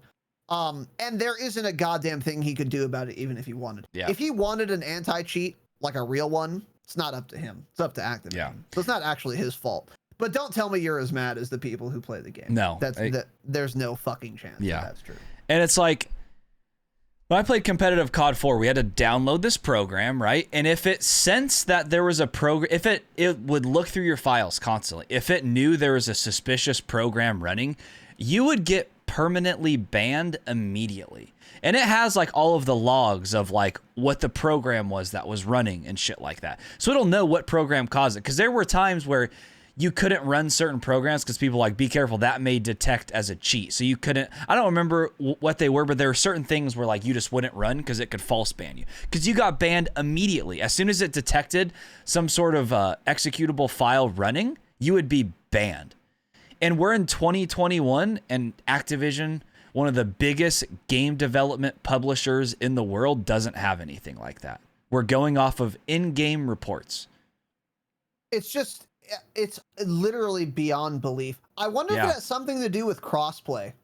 Like, is like having something equivalent to like Punkbuster, like not possible to do on like a PS4? I wonder if that's why. Yeah, probably something like that. I mean, they'll never be able to detect a Cronus anyways, right? That's another good point. Yeah. Yeah. The only reason I could think they don't have anything to do with that is something like privacy stuff. Like, you know, they can't have some sort of a program that's scanning through files on your PC because of privacy shit. And I get that, but also it's like, if you're using a PC, somebody out there could easily have access to any one of your files if they wanted to. Let's not pretend like the government isn't looking through your phone and PC already or something, right? I mean, if somebody wants that, they can get it. So, I mean, I wouldn't give a shit if something's running in the background constantly looking at what files are running on my PC, because they already know. When you accept the terms and conditions of all these apps, they say, oh, by the way, if you want to install this, cool, but we reserve the right to just be running in the background and knowing your location 24/7, or to go through your photos or whatever. They already do that, and no one really, I mean, some people care, but they accept it anyway. And Warzone could easily put that in the terms and conditions. They could say, hey, by the way, if you want to play online, that's fine, but that means you're consenting to us running Punkbuster to make sure you're not running scripts. Yeah. But of course, for some reason, they just simply don't want to. So. Yeah, so cool there. Just shameless. Just shameless. Anyways, we got another article here. What do we have here? COD devs looking to ensure. Here we go. Way. Here we go. No way. The title of this article: COD devs looking to ensure seamless experience between Warzone and premium games. So, by just the looks of this title, it seems like this is relating to how future standalone titles will transition into Warzone seamlessly, or at least more seamlessly than the absolute disaster that the Cold War transition was, has been, and will continue to be. Tanner, what are we looking at here? Yeah, so some notes that stood out to me. So it sounds like what they're saying is it's like they want all future CODs to be on the same engine and kind of have like the same feel. That's what it seemed like to me. So they said, quote, the internal teams are now collaborating more than ever before. Blah, blah. Big focus for us as we move forward so that you transition from one experience to the next and it feels like a solid, continuous play experience that evolves into the future. Which sounds to me like, you know, it's basically saying Warzone is going to continue for years and it's still always going to feel the same. Because they kind of talked about how, like, Black Ops had a different feel to it, or Cold War had a different feel to it. And, like, the vibe I was getting is, like, they want the games to feel more similar than going from Modern Warfare to Cold War in regards to Warzone. It's like they want it to just all feel the same. In this article, of course, he also said you'll be able to save Cold War blueprints inside of Warzone at a point in time. More time is needed, so see you guys in COD 2021. It may be ready. But yeah, it's possible. Yeah, let me see if there's anything else here. I think that was pretty much it. I mean, this is pretty unsurprising. The one thing that I see it. Go ahead. Well, it's just there's a big focus for us as we move forward, so that you transition from one experience to the next. As new weapons come in and out of the game, in and out. Notice that. it feels like a solid, continuous play experience that evolves into the future. So in and out of the game, essentially saying games as future Call of Duty titles come, we're going to see, their stuff added. We're going to see previous COD titles stuff removed, etc. as we go forward. So it kind of sounds like they want everything to just feel the same going forward and not feel like you're playing an entirely different experience when you play Cold War and then go to modern or then go to like Warzone. I feel like it's going to be more similar. Because it's like you go and use a gun in Cold War right now and try to level it up. You use that same gun in Warzone, nothing is similar about it. Nothing. At all. It's like, it's nothing similar about it. So if they want Warzone to be like, kind of like the middleman and like the main target, it's like everything around it kind of needs to feel more similar to it. And Cold War feels nothing like Warzone at all. Not even close. And that makes sense because like Cold War development, started about the same time Warzone was probably just being pitched. So it makes sense. It feels nothing like it. And it'll probably be that way with this next COD too, is that it'll feel different still. Yeah. Interesting. The in and out of Warzone is also super interesting. Yeah. This is kind of an idea you and I had tossed around briefly. That when, I think it was your idea actually, when COD 2021 comes out, they are going to remove all the Modern Warfare guns from Warzone. Yep. And then add the World War II guns. Because, and I think this is true, having 3 fucking Kalashnikovs is just a change it. Yeah. Stop it. What are we doing? And even if we weren't stacking the same gun 3 times. I think at this point, though, it's more likely we don't see Modern Warfare stuff removed until IDubbbz title next year. I think that's more likely. So I feel like for this coming COD, too. We will just have fucking 100 guns to choose from, right? That would be so crazy. Which AK is going to be the best. I can see it, though. Yeah. Yeah, yeah, for real. By the way, of course, the oldest possible one will be the best because Activision. Yeah. So that's very fun and exciting. Weird. But so then it also says important aspect here is that the latest rumors state the game, talking about COD 2021, is running on Infinity Ward's engine, which means the same engine as Warzone. If that's the case, there will be no friction between the experiences as players move between the two games, aka COD 2021 will feel similar to Modern Warfare. Kind of what it's getting at here. So yes. Yeah. Yep. Yeah, so we'll see. Totally unsurprising that they're looking into making these transitions better. To be fair, I find it pretty likely that the next transition when World War II comes out will be at least better. At least better than the Cold War one was. They've hopefully learned at least something from how dog shit the Cold War transition was.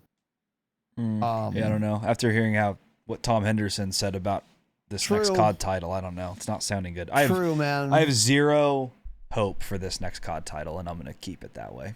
Yeah, that's fair. So we'll see, but I don't know. Yeah. Yeah. Okay. Up next, Wait, FOV hold on. slider. Let me get to my couple things here. I thought you were still talking about that article. Article. Okay, Pritch, sorry for making you wait 45 minutes. Think you're on your lunch break. You're probably gone now. Sorry, buddy. Thanks for the 11 months. Let's go. Working up to that 12-month, 1 year mark. Appreciate it, buddy. And Mullet with a gifted sub to King Thanatos. Mullet, thank you very much. Pritch, thank you very much. Appreciate you, gentlemen. And let's get back to this. Back to the show. Up next, this is completely uninteresting to me, and your notes on this are spot on. FOV slider coming to Warzone on consoles. Raven's saying that they're looking into adding this, but Infinity Ward has correctly previously said that the performance on last gen consoles, if you start cranking up the FOV slider, would cause a lot of issues. Screen tearing, maybe. Lower FPS, definitely. Outright crashing, probably. Difficulty rendering anything if you like zoom in with a sniper scope, that actually probably wouldn't be an issue. But just mainly lower frames, I would guess, and other things. So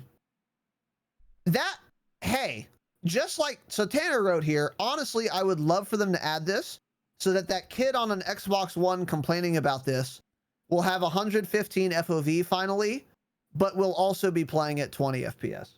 Actually, literally, that's what'll happen. They don't understand. True. They really don't. It's not their fault. They're children. They think this is something that'll work okay, but it just won't. They don't know how much expanding your field of view in video games does to your frames per second. I mean, it's pretty basic, right? Their screen is small. You crank up the field of view, you see 4 times the amount. It's like, do you not think you're gonna take a performance hit to that? Yeah. It's rendering so much more. So it's like, gee, they really don't get it. They're fucking morons. So my other thought was, I think this article mentioned this too, is a field of view slider could probably work for the latest consoles, but I'm not sure how that would work. Because isn't Warzone, like the version of Warzone, the same on a PS4 as a PS5? I don't believe so. I think it is, because like, what else would be different with it? So like, if it's like they have all the same updates, like console updates go live, because it's like when they list updates, isn't it Xbox, PS updates? Yeah, and maybe then, it's the same version of the game, right? So how would it even be possible to add a FOV slider for a specific game console and not another? That's what I'm not understanding. It's like PC versus console, obviously entirely different. It's not 2 different consoles. So I'm not sure how that would work. I'm not sure that's even a thing. I don't know of any other game that kind of fits this mold that Call of Duty has, where there's the same game being updated on like last gen consoles, new gen consoles, and then PC, where you can even see if this would work on. I haven't heard of this. Sounds like it's not possible to me though. Yeah. Yeah, I don't know. I feel like they could figure it out. I don't know how difficult I guess it they would could be. figure out. It's probably just right now the way it is, it's probably like the same update they're putting out for all consoles. Yeah, you're probably right. Wait a second. Dirty Dan is saying know. they are listed separately when the blog post goes out for updates. Oh, okay. Game of Chair says Cold War has 2 versions, one for last gen, one for new gen. Okay. Then there's no reason they couldn't do it on next gen, aka the latest consoles, which Like I could PS5, understand that. yeah. They could probably handle it, yeah. If you're on like an Xbox One though, or PS4, then no. Just no. Don't even bother. Yeah, the frames you would get would be really bad. Like really bad. You're already barely hitting 60 ever. You think you're at constant 60, believe me, you're not. You're probably closer to 40 most of the time. So with the field of view cranked up, I'm dead serious, you're going to be below 30 frames constantly. You're not going to want to play on that, especially when I'm raping you, mag dumping you, teabagging you on 250 frames and 115 field of view with NVIDIA filters. I mean, just And get shit on. 240 hertz. I don't know what else to tell you. Yeah. Yeah, 240 pass through. 1 millisecond IPS panel response time. Not 1440p. That would be me. Yes, true. Okay. And so either your frames would go down catastrophically if you were on last gen console, or the render resolution would have to be so bad that you would just see blobs. Yeah. So you'd see more. Your field of view would be bigger, but you wouldn't see more because it would just be squares and circles, just shapes. Just shapes. Black shapes. Any shapes? Those are row skins. And gray shapes. Those are buildings. And some brown shapes for rocks. That's it. So stop asking for it. You don't understand. As we've said on this program, a console is a computer. And the last gen consoles are not good computers. I mean, when did the Xbox One come out? I have no idea actually. 2005 maybe? I don't fucking know. No, it's not that old. I know. Long time ago. They're When not did good Xbox computers. One come out? 2013. 2013. So if I were playing on, if my PC right now was from 2013, I wouldn't even be getting 60 frames in Warzone either. Doesn't matter. The best computer I could buy in 2013 wouldn't even be getting 60 frames on a gaming computer. So it's like, yeah, it's just not gonna work. I don't know what to tell you. But actually, serious, I would love for them to implement this to see how much of a fucking disaster it is. Just so they can learn that it isn't going to work well. I don't know what else to tell you, buddy. they might be able to squeeze out like an extra 5, maybe 10 degrees field of vision. Yeah. Field of view. Maybe. There's no shot they Maybe can go over 10's like pushing 100 it. though. Yeah. No chance. Yeah, there's no chance. Yeah. But maybe like up to 10. So add the slider, see what happens. Yeah, I don't care. Do it, but it wouldn't be worth using. At least to get to 115, no shot. Yeah. Absolute shot. So, also, boy, this is a lot of just Them saying Activision shit telling us things they've already told us before. that may or may but not haven't come actually true. done. Yeah. Yeah, exactly. So, Cold War's Dark Aether camos and Gunsmith Customs coming soon to Warzone. So Tanner mentioned we'll be able to save Cold War blueprints in Warzone at a point in time, which they've been saying. And also that they're going to allow Dark Aether camos, which is the zombies equivalent of like Damascus or Dark Matter, and allow those camos to be used in Warzone. Now, what's interesting, because Tanner, I was using Dark Aether today in Warzone. Crazy, were I'm you? sorry, no. I was using Dark Matter, Oh, that's that insane. camo, which you don't have. Crazy. Right?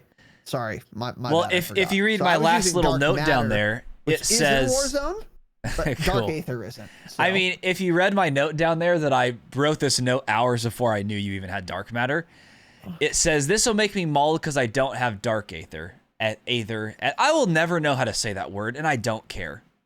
Dark matter ultra. This is what I wrote. Dark matter can suck me off. It's a shit camo. I found out hours later that Raz has it. So here's what I don't get about this, by the way. Raven confirmed the team is hard at work bringing support for Dark Aether camos to Warzone. So how is it that they added dark matter and so quickly?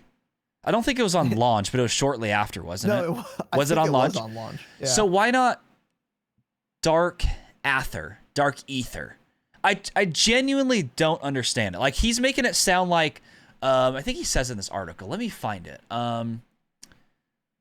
Let me see here. Blah, blah.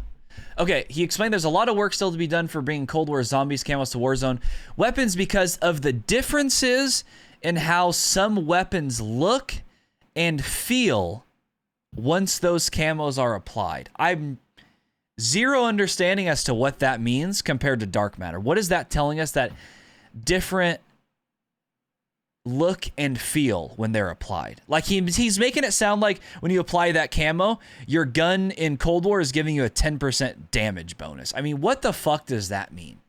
I think it means, okay, so you know how dark matter, oh, you probably don't because you don't have it, so I'll explain. I'm going to get water. Blab your fucking... I'll explain. Your heart's desire. I'll explain because I have dark matter and Tanner doesn't. Okay. Dark matter on a gun in Cold War looks a way. And then in Warzone, it looks an entirely different way. They're like both purple. It's about it. They look very different. So maybe what they are saying without saying is that we're worried that if we add Dark Aether to Warzone, it's going to look exactly the same as dark matter. So we need to be able to figure out how to make it look different enough from dark matter in Warzone so that you can tell which one it is before we actually add it. That's my guess, because they're both purple.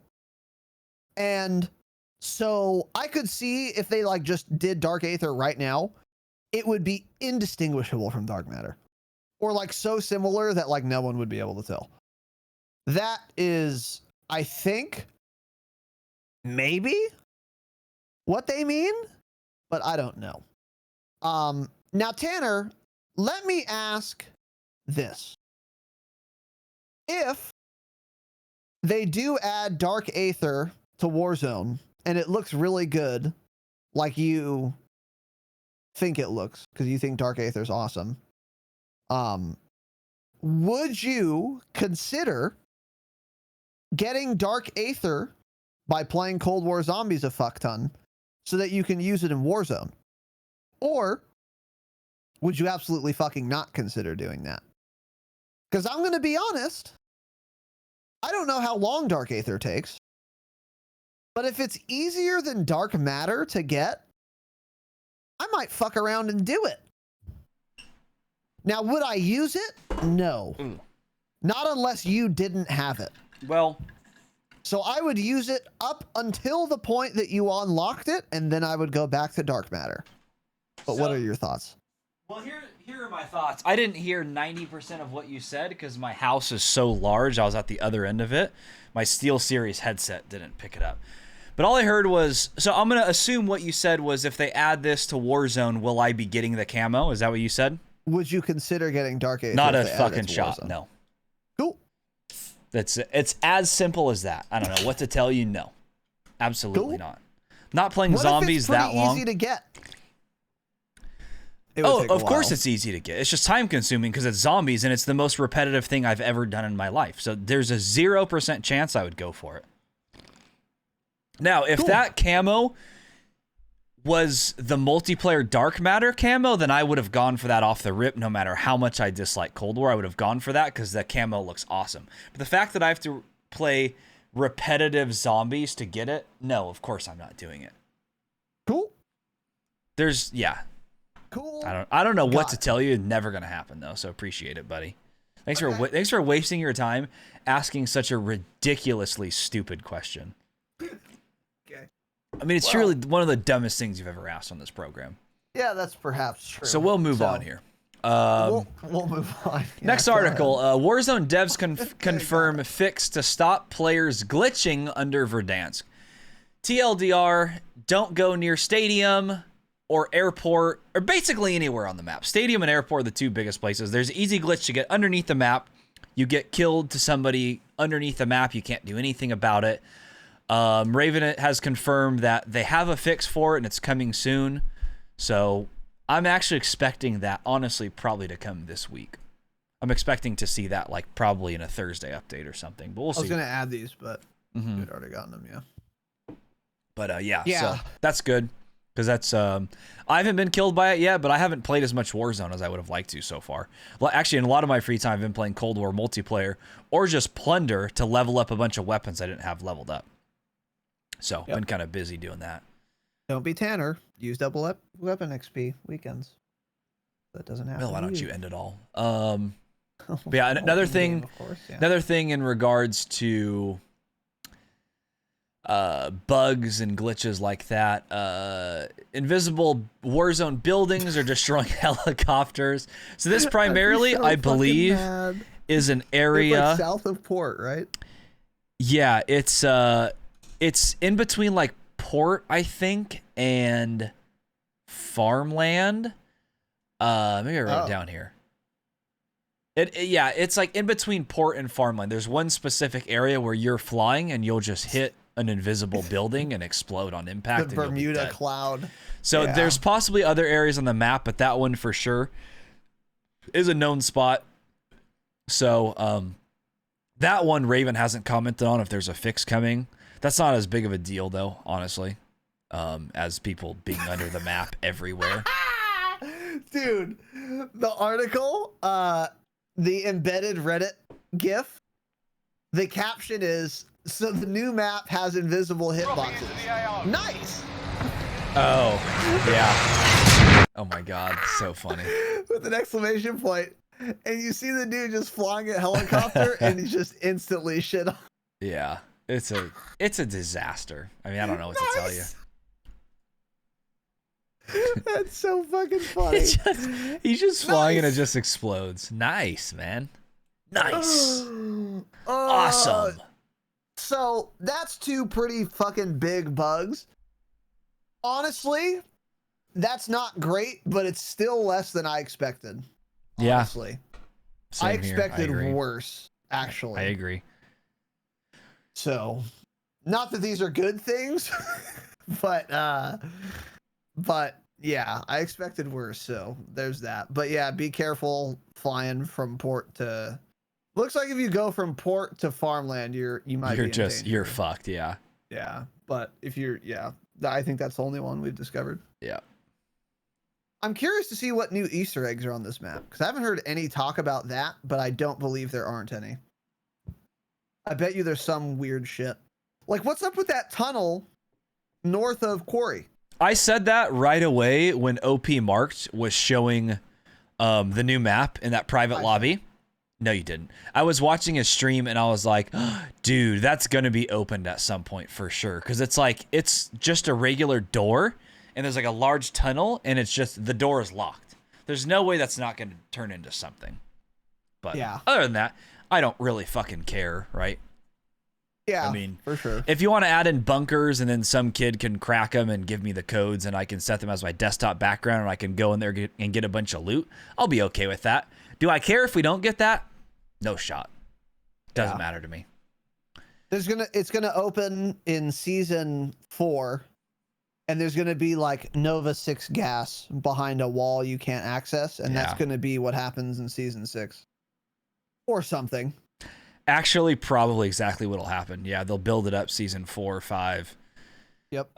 We'll actually probably be in containment protocol level 1 starting next week, and we'll stay at level 1 until season 5, and then we'll go from level 1 to level 4 within 3 days. Probably Correct. What'll happen.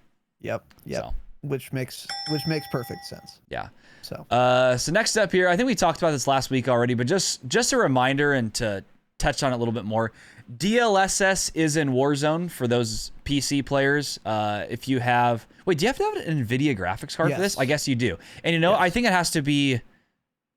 Does it even have to be a 30 series? Maybe it does. Has to be a 20 or 30 20, series. Okay, 20 or above. So DLSS means deep learning super sampling. It's like an artificial intelligence deep learning algorithm with that depends on 20 or 30 series NVIDIA cards or above. And it's like kind of like anti-aliasing, except it isn't anti-aliasing because it like interpolates and basically guesses what pixels should be there. Mm-hmm. And the benefit of this is that instead of fucking your frames like anti-aliasing does, it actually is supposed to give you the appearance of what anti-aliasing looks like, which makes the game look better, or which makes games look better in general, without the performance hit of anti-aliasing. It's fake. That's what DLSS is. But it's you don't like DLSS, is that correct? Oh, it's awful. So essentially, you shouldn't even be considering using DLSS unless your PC is absolute shit tier and you need some sort of boost, but just be prepared. If your PC is that bad, your game probably already looks bad and it's going to look even worse. It will undoubtedly give you better frames though, 100%. If you have the setting correctly. There's like, I think 4 different options. You have to experiment with them. 4, yeah. One of them though gives you a giant FPS boost. Do you know which one it is? I think it's ultra performance, which would make the most sense. Ultra performance, sense, yeah. ultra shit graphic. I mean, you may as well just set your game's render resolution to 50%. It would probably give you the same exact experience. More frames and 0 visibility. So unless your PC is awful, or if you're playing in 4K, then there's a reason to run it, because it's basically downscaling that 4K to like 1440p or something, and then making it appear that it's 4K still, but giving you like the performance of running at 1440p. It'll still look worse. The game will still look too soft. The visibility will still be bad, but there's a reason to run it, because if you're playing 4K, you're not getting that high frames. But yeah, so if you want to experience with it, go ahead. I'm just telling you though, it's not gonna be good. Definitely better frames, definitely way worse visibility. That's, I think, the best way to put it. What I've been having trouble with is filters in the new Warzone, because the new Warzone definitely looks different. And I'm on record saying I haven't found a set of filters yet that work, that don't make the game look worse or unplayable.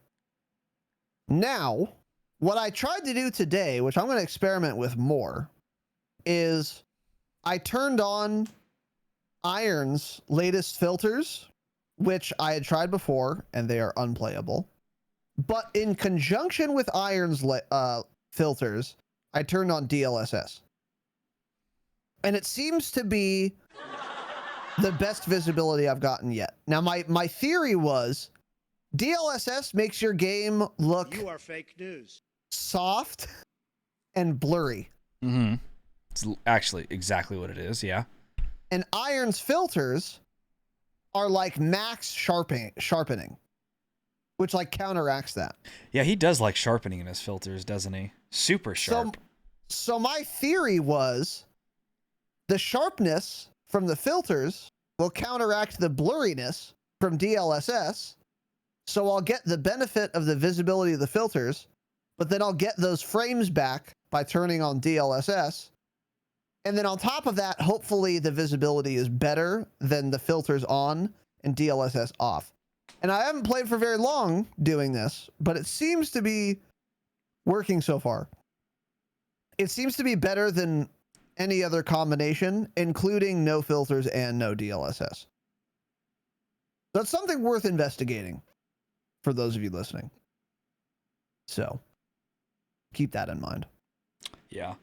You should try it, No. little buddy. I won't. I'm using JGod's other filters, and I like them a lot more today. I swear it like totally depends on where you are on the map, actually, as to how much it changes. So I tried running without filters because I was watching Huskers. He was playing the tournament today without filters. I'm like, oh, his game doesn't look bad. I thought he didn't have filters. Maybe he did. But I was like, oh, this doesn't look that bad. So I tried it out. One of my very first gunfights, we were at airport. We were at the hangars just to the east of airport. There was a Rose skin. I was looking east. So I was looking east. I was inside the hangar. He was also inside the hangar in the dark corner. So right to his left was the giant opening of the hangar. So it was very bright, sunny, super bright. Because they've added this bloom shit in with this latest season 3 update that makes the game look awful, hazy. Yep. You can't see things at distance anymore, I think. So again, fuck you if you think the visibility is better. It's that simple. You're just dumb. He was just to the right of that opening. I could not see him whatsoever. I'm not exaggerating. It was like the worst visibility I've ever seen. The entire time I was shooting at him and judging where he was based off the hit markers I was getting. And on top of that, I was using a street sweeper where the reticle Muzzle flash? Oh. No, like the reticle when I'm not ADS'd is this giant white circle and then like something else in the middle of it. So that was screwing everything up. I never once saw the guy. I got the kill because I just kept shooting with a street sweeper and I got 8 hit markers and eventually I killed them. But I said after, I was like, dude, holy fuck, I didn't see that guy once the entire time I was shooting at him. And I knew he was there because he like ran into the building. So I knew where he was. That's why I had a chance. But he was blended in with a background so much I couldn't see a goddamn thing. I wish I had OBS on so I could show that recording. Completely invisible. Unbelievable. And then it was at that moment I was like, okay, I don't know what these people are on. The default game without filters looks atrocious. So I immediately turned filters back on and I had way more fun. But even with or without filters on, you can't see people at distance anymore. I think that's what it is. Like, because of that haze, you have to almost run a sniper and zoom in to see what things are. Because there were a couple times where I'm like, is that a guy? And then I'd zoom in with my car and it would just be like a bush or something. Because I couldn't tell at distance because it looks so weird. But, yeah, so it's... Sorry. I definitely think filters still look better than the default look of the game. Filters but it's will look better when substantially someone figures worse. out what filters? I don't know. There's been a lot of people trying to do it, and it's been nothing close so far. Another thing on this topic, by the way, this is the first time I had heard this, and I've heard it a bunch now. It's weird. People keep saying the order in which you add the filter changes what it'll look like. So if you add sharpening and then vibrance, it'll look different than if you add vibrance and then sharpening. even though if you set them both, even if Jesus Christ, even if you set them both to the exact same numbers in either case. I don't know what that means. I don't know why that would be true. I also believe it. So I need to look at like not just a fucking Twitch clip, but I need to look at like an actual YouTube video of like season 3 filters. And I need to wait until someone says, okay, here's why the order matters, and also add them in this order and they'll be fine. Because you, Tanner, had said that you tried some dude's filters for season 3, and they were the worst filters you've ever seen. And it was Isaac's new ones he came out with. I'm like, this is absolutely unplayable. So I'd have to guess it's because the order he adds them in or something. It was either that or my game brightness was up higher. I didn't watch his video. I just went straight to the end where he posted the screenshot of it, and that's what I took. So maybe at some point he had said like, by the way, turn your brightness down to like 50 for this. Like my brightness right now is at like 65. So that could also make a difference, possibly. You have to change that every time you add filters. Well, I had to change that every with time. Well, yeah, with the filters I'm running now to drop it back down to like 55 or something. But default, I had it higher. I experimented with lower without filters. It's just bad still. I don't know. It's different, but just bad still. I don't know. And my thought is at least with filters, things have color. It's not all green. Instead, things look like bright blue, bright red, and at least I have colors. So I have colors and I can't see people versus everything being green and not seeing people. So I'd still rather take that. I enjoy seeing the colors. That's nice. The game at least looks pretty when you die to the guy you can't see who just kills you. Yeah. Yeah, for sure. And then, so I don't know. I got to look into that more. So yeah, that's DLSS and filters. Also, this article's interesting. Premium Call of Duty games will be revealed later in the year going forward. Call of Duty games will be shifting more in the direction of being released later in the year than previously before. Basically, it sounds like Warzone has taken up so many resources and they want players to enjoy the ride. So they're pushing multiplayer to the side and focusing on Warzone related events and stuff, as said by Tanner. My guess would be that they're probably going to shift to selling their games like December 1st to December 7th. Yeah. So right before Christmas, so all the parents can buy the video game for them and put it under in the stockings of their 12-year-old sons and non-binary children. There's no chance they would sell these any later than December like 14th. There's 0% chance. Even that would be very late. They'll never sell a Call of Duty title after Christmas, because they would be missing out on so many United States dollars. But it would make sense, I think, maybe, for them to release the games later in the year. What did you get from this, Tanner? I didn't really get anything. I just thought, I think more than anything, it kind of talked about when they were revealing the games too. So this also says, Call of Duty marketing machine has been a consistent pattern for years. A new game gets announced in May, multiplayer reveal over the summer, potential beta in August, September, and then a release in October, November. It's been systematic. With the game's success, talking about Warzone and continued post-launch campaign seasons ongoing, there's a lot to talk about now without having to shift attention to the latest premium release. So basically, I think, by this time, you're sick of the current COD title and you want the next one, because that's how the COD community works. And they're like, oh, give us the next game, please. But now with everything going on with Warzone, nobody's saying like, oh, we're going to get a COD 2020 release sometime, or like teaser at the end of May. No, nobody gives a shit, because they're all playing Warzone. 90% of the people playing Call of Duty right now are playing Warzone, So it's like, it's not as big of a deal. So I guess theoretically, for at least this game and probably the next one, it gives them a little bit more development time, but it's not going to be much. I mean, an extra month or two of development? But I think much at all. I feel like it needs to be. So Cold War came out early November, I feel like a good time would be basically dropping the game like Black Friday or something. I feel like that's as far as they can push it back, because with everyone doing shopping on Black Friday, that would make sense. Not even to have it on sale, but to have like pre-orders, or just no, I guess not even. It wouldn't be pre-orders at that point. It'd be the game would go live and you could pick up the disc at that point. I think that makes the most sense. Mm-hmm. But it's like, yeah, I mean, it's like cool. How much can they really delay it? Because they can't delay it past Christmas. I mean. Exactly. Yeah. They can't delay it enough to where they would get any more meaningful development time. I kind of agree with you there. Yeah. Like, what are they going to do in a month? Yeah. He also said marketing is changing within Call of Duty. How we get the community to participate and uncover things for us. So that's kind of saying, also Beta maybe the testing? next. Well, I got it more as like the next COD title will probably be unveiled somehow in Warzone or some shit. We'll do something and get the trailer for it. I don't know. Oh yeah. Mm-hmm. Yeah. It would be cool if they beta tested their video. I guess they do beta their games, actually. Well, Yeah, I don't know what I'm saying. They Yeah, beta I'm them not sure what the always. fuck you're saying. I've actually no idea what you're saying.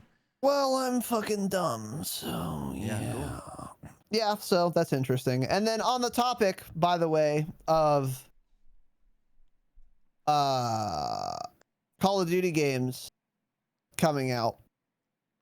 On the topic of Activision making Call of Duty games, I'm going to give you guys a hot take.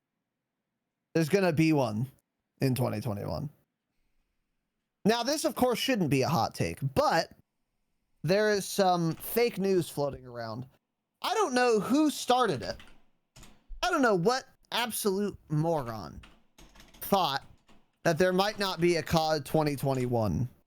That Activision might just pass on hundreds of millions of dollars by selling a new Call of Duty title each and every year. Yeah. I don't know who thought that they would say, you know what? The game's not going to be done by then, so we're not going to release it. Hey! Have you guys ever played Call of Duty? Every year they release a game that's not done. Why would they stop now? Why would they stop now? Especially when, again, they're making money fucking hand over fist each and every year. So I can dismiss this rumor out of hand. There's no chance that there isn't going to be a COD 2021 based purely and solely on common sense. They make so much money. Look at the sales of every Call of Duty in the past 5 years. Millions and millions and millions of dollars. They're not going to skip out on that. There's no fucking shot. Now, again, I don't know who started this rumor. The thing that I saw first about COD 2021 being canceled was a video from Ink Slasher. Did I watch it? No, because I'll dismiss it out of hand. On its face, it's absurd.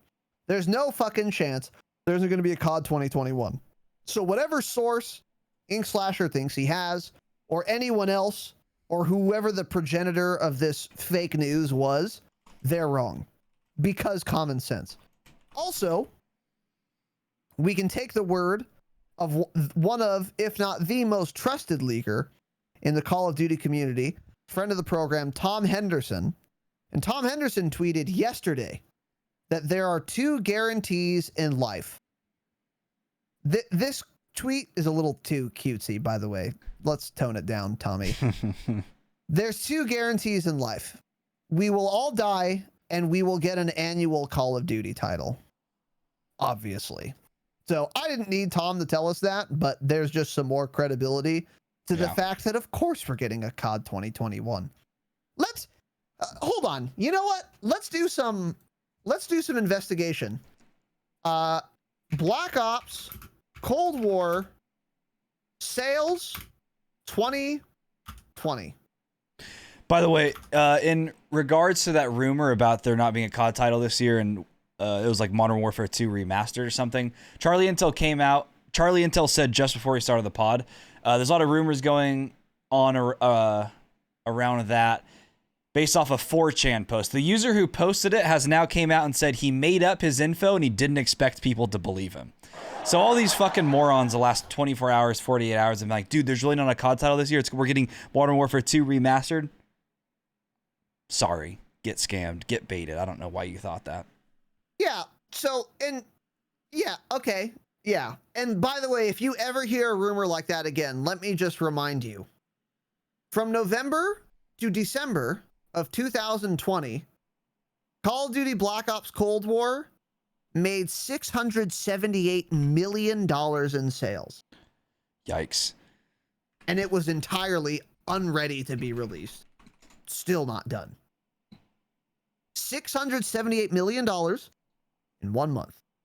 But they won't release a Call of Duty on a year? Wrong. Dismissed out of hand. They are never going to pass on that. On fucking $750 million. Get out of my face. So, there you go. There will be a COD 2021, and it will be a fucking disaster, by the way, as an aside. Yeah. And it will be unfinished, but that won't stop them because $678 million. So, that is that. Tanner, anything else you wanted to discuss this fine evening? No, I think that's about it. All right. So, we are going to do a gameplay breakdown of our very own Mr. Let me see. Ron Kong, change it. At this time. But before we do that, we are going to sign off. iTunes reviews will be tabled until next episode. Our next episode will be at our regularly scheduled time, your regularly scheduled program, Saturday, 7 p.m. Pacific. Sorry that the schedule has been very weird these past 3 episodes. We're going to get back on schedule next week. The release will be done. Tanner will be back in town. Everything will be hunky-dory. So we'll see you guys Saturday. Thank you for listening. Thank you for watching. Have an excellent evening, of course. And as always, remember, stay humble. Stay humble.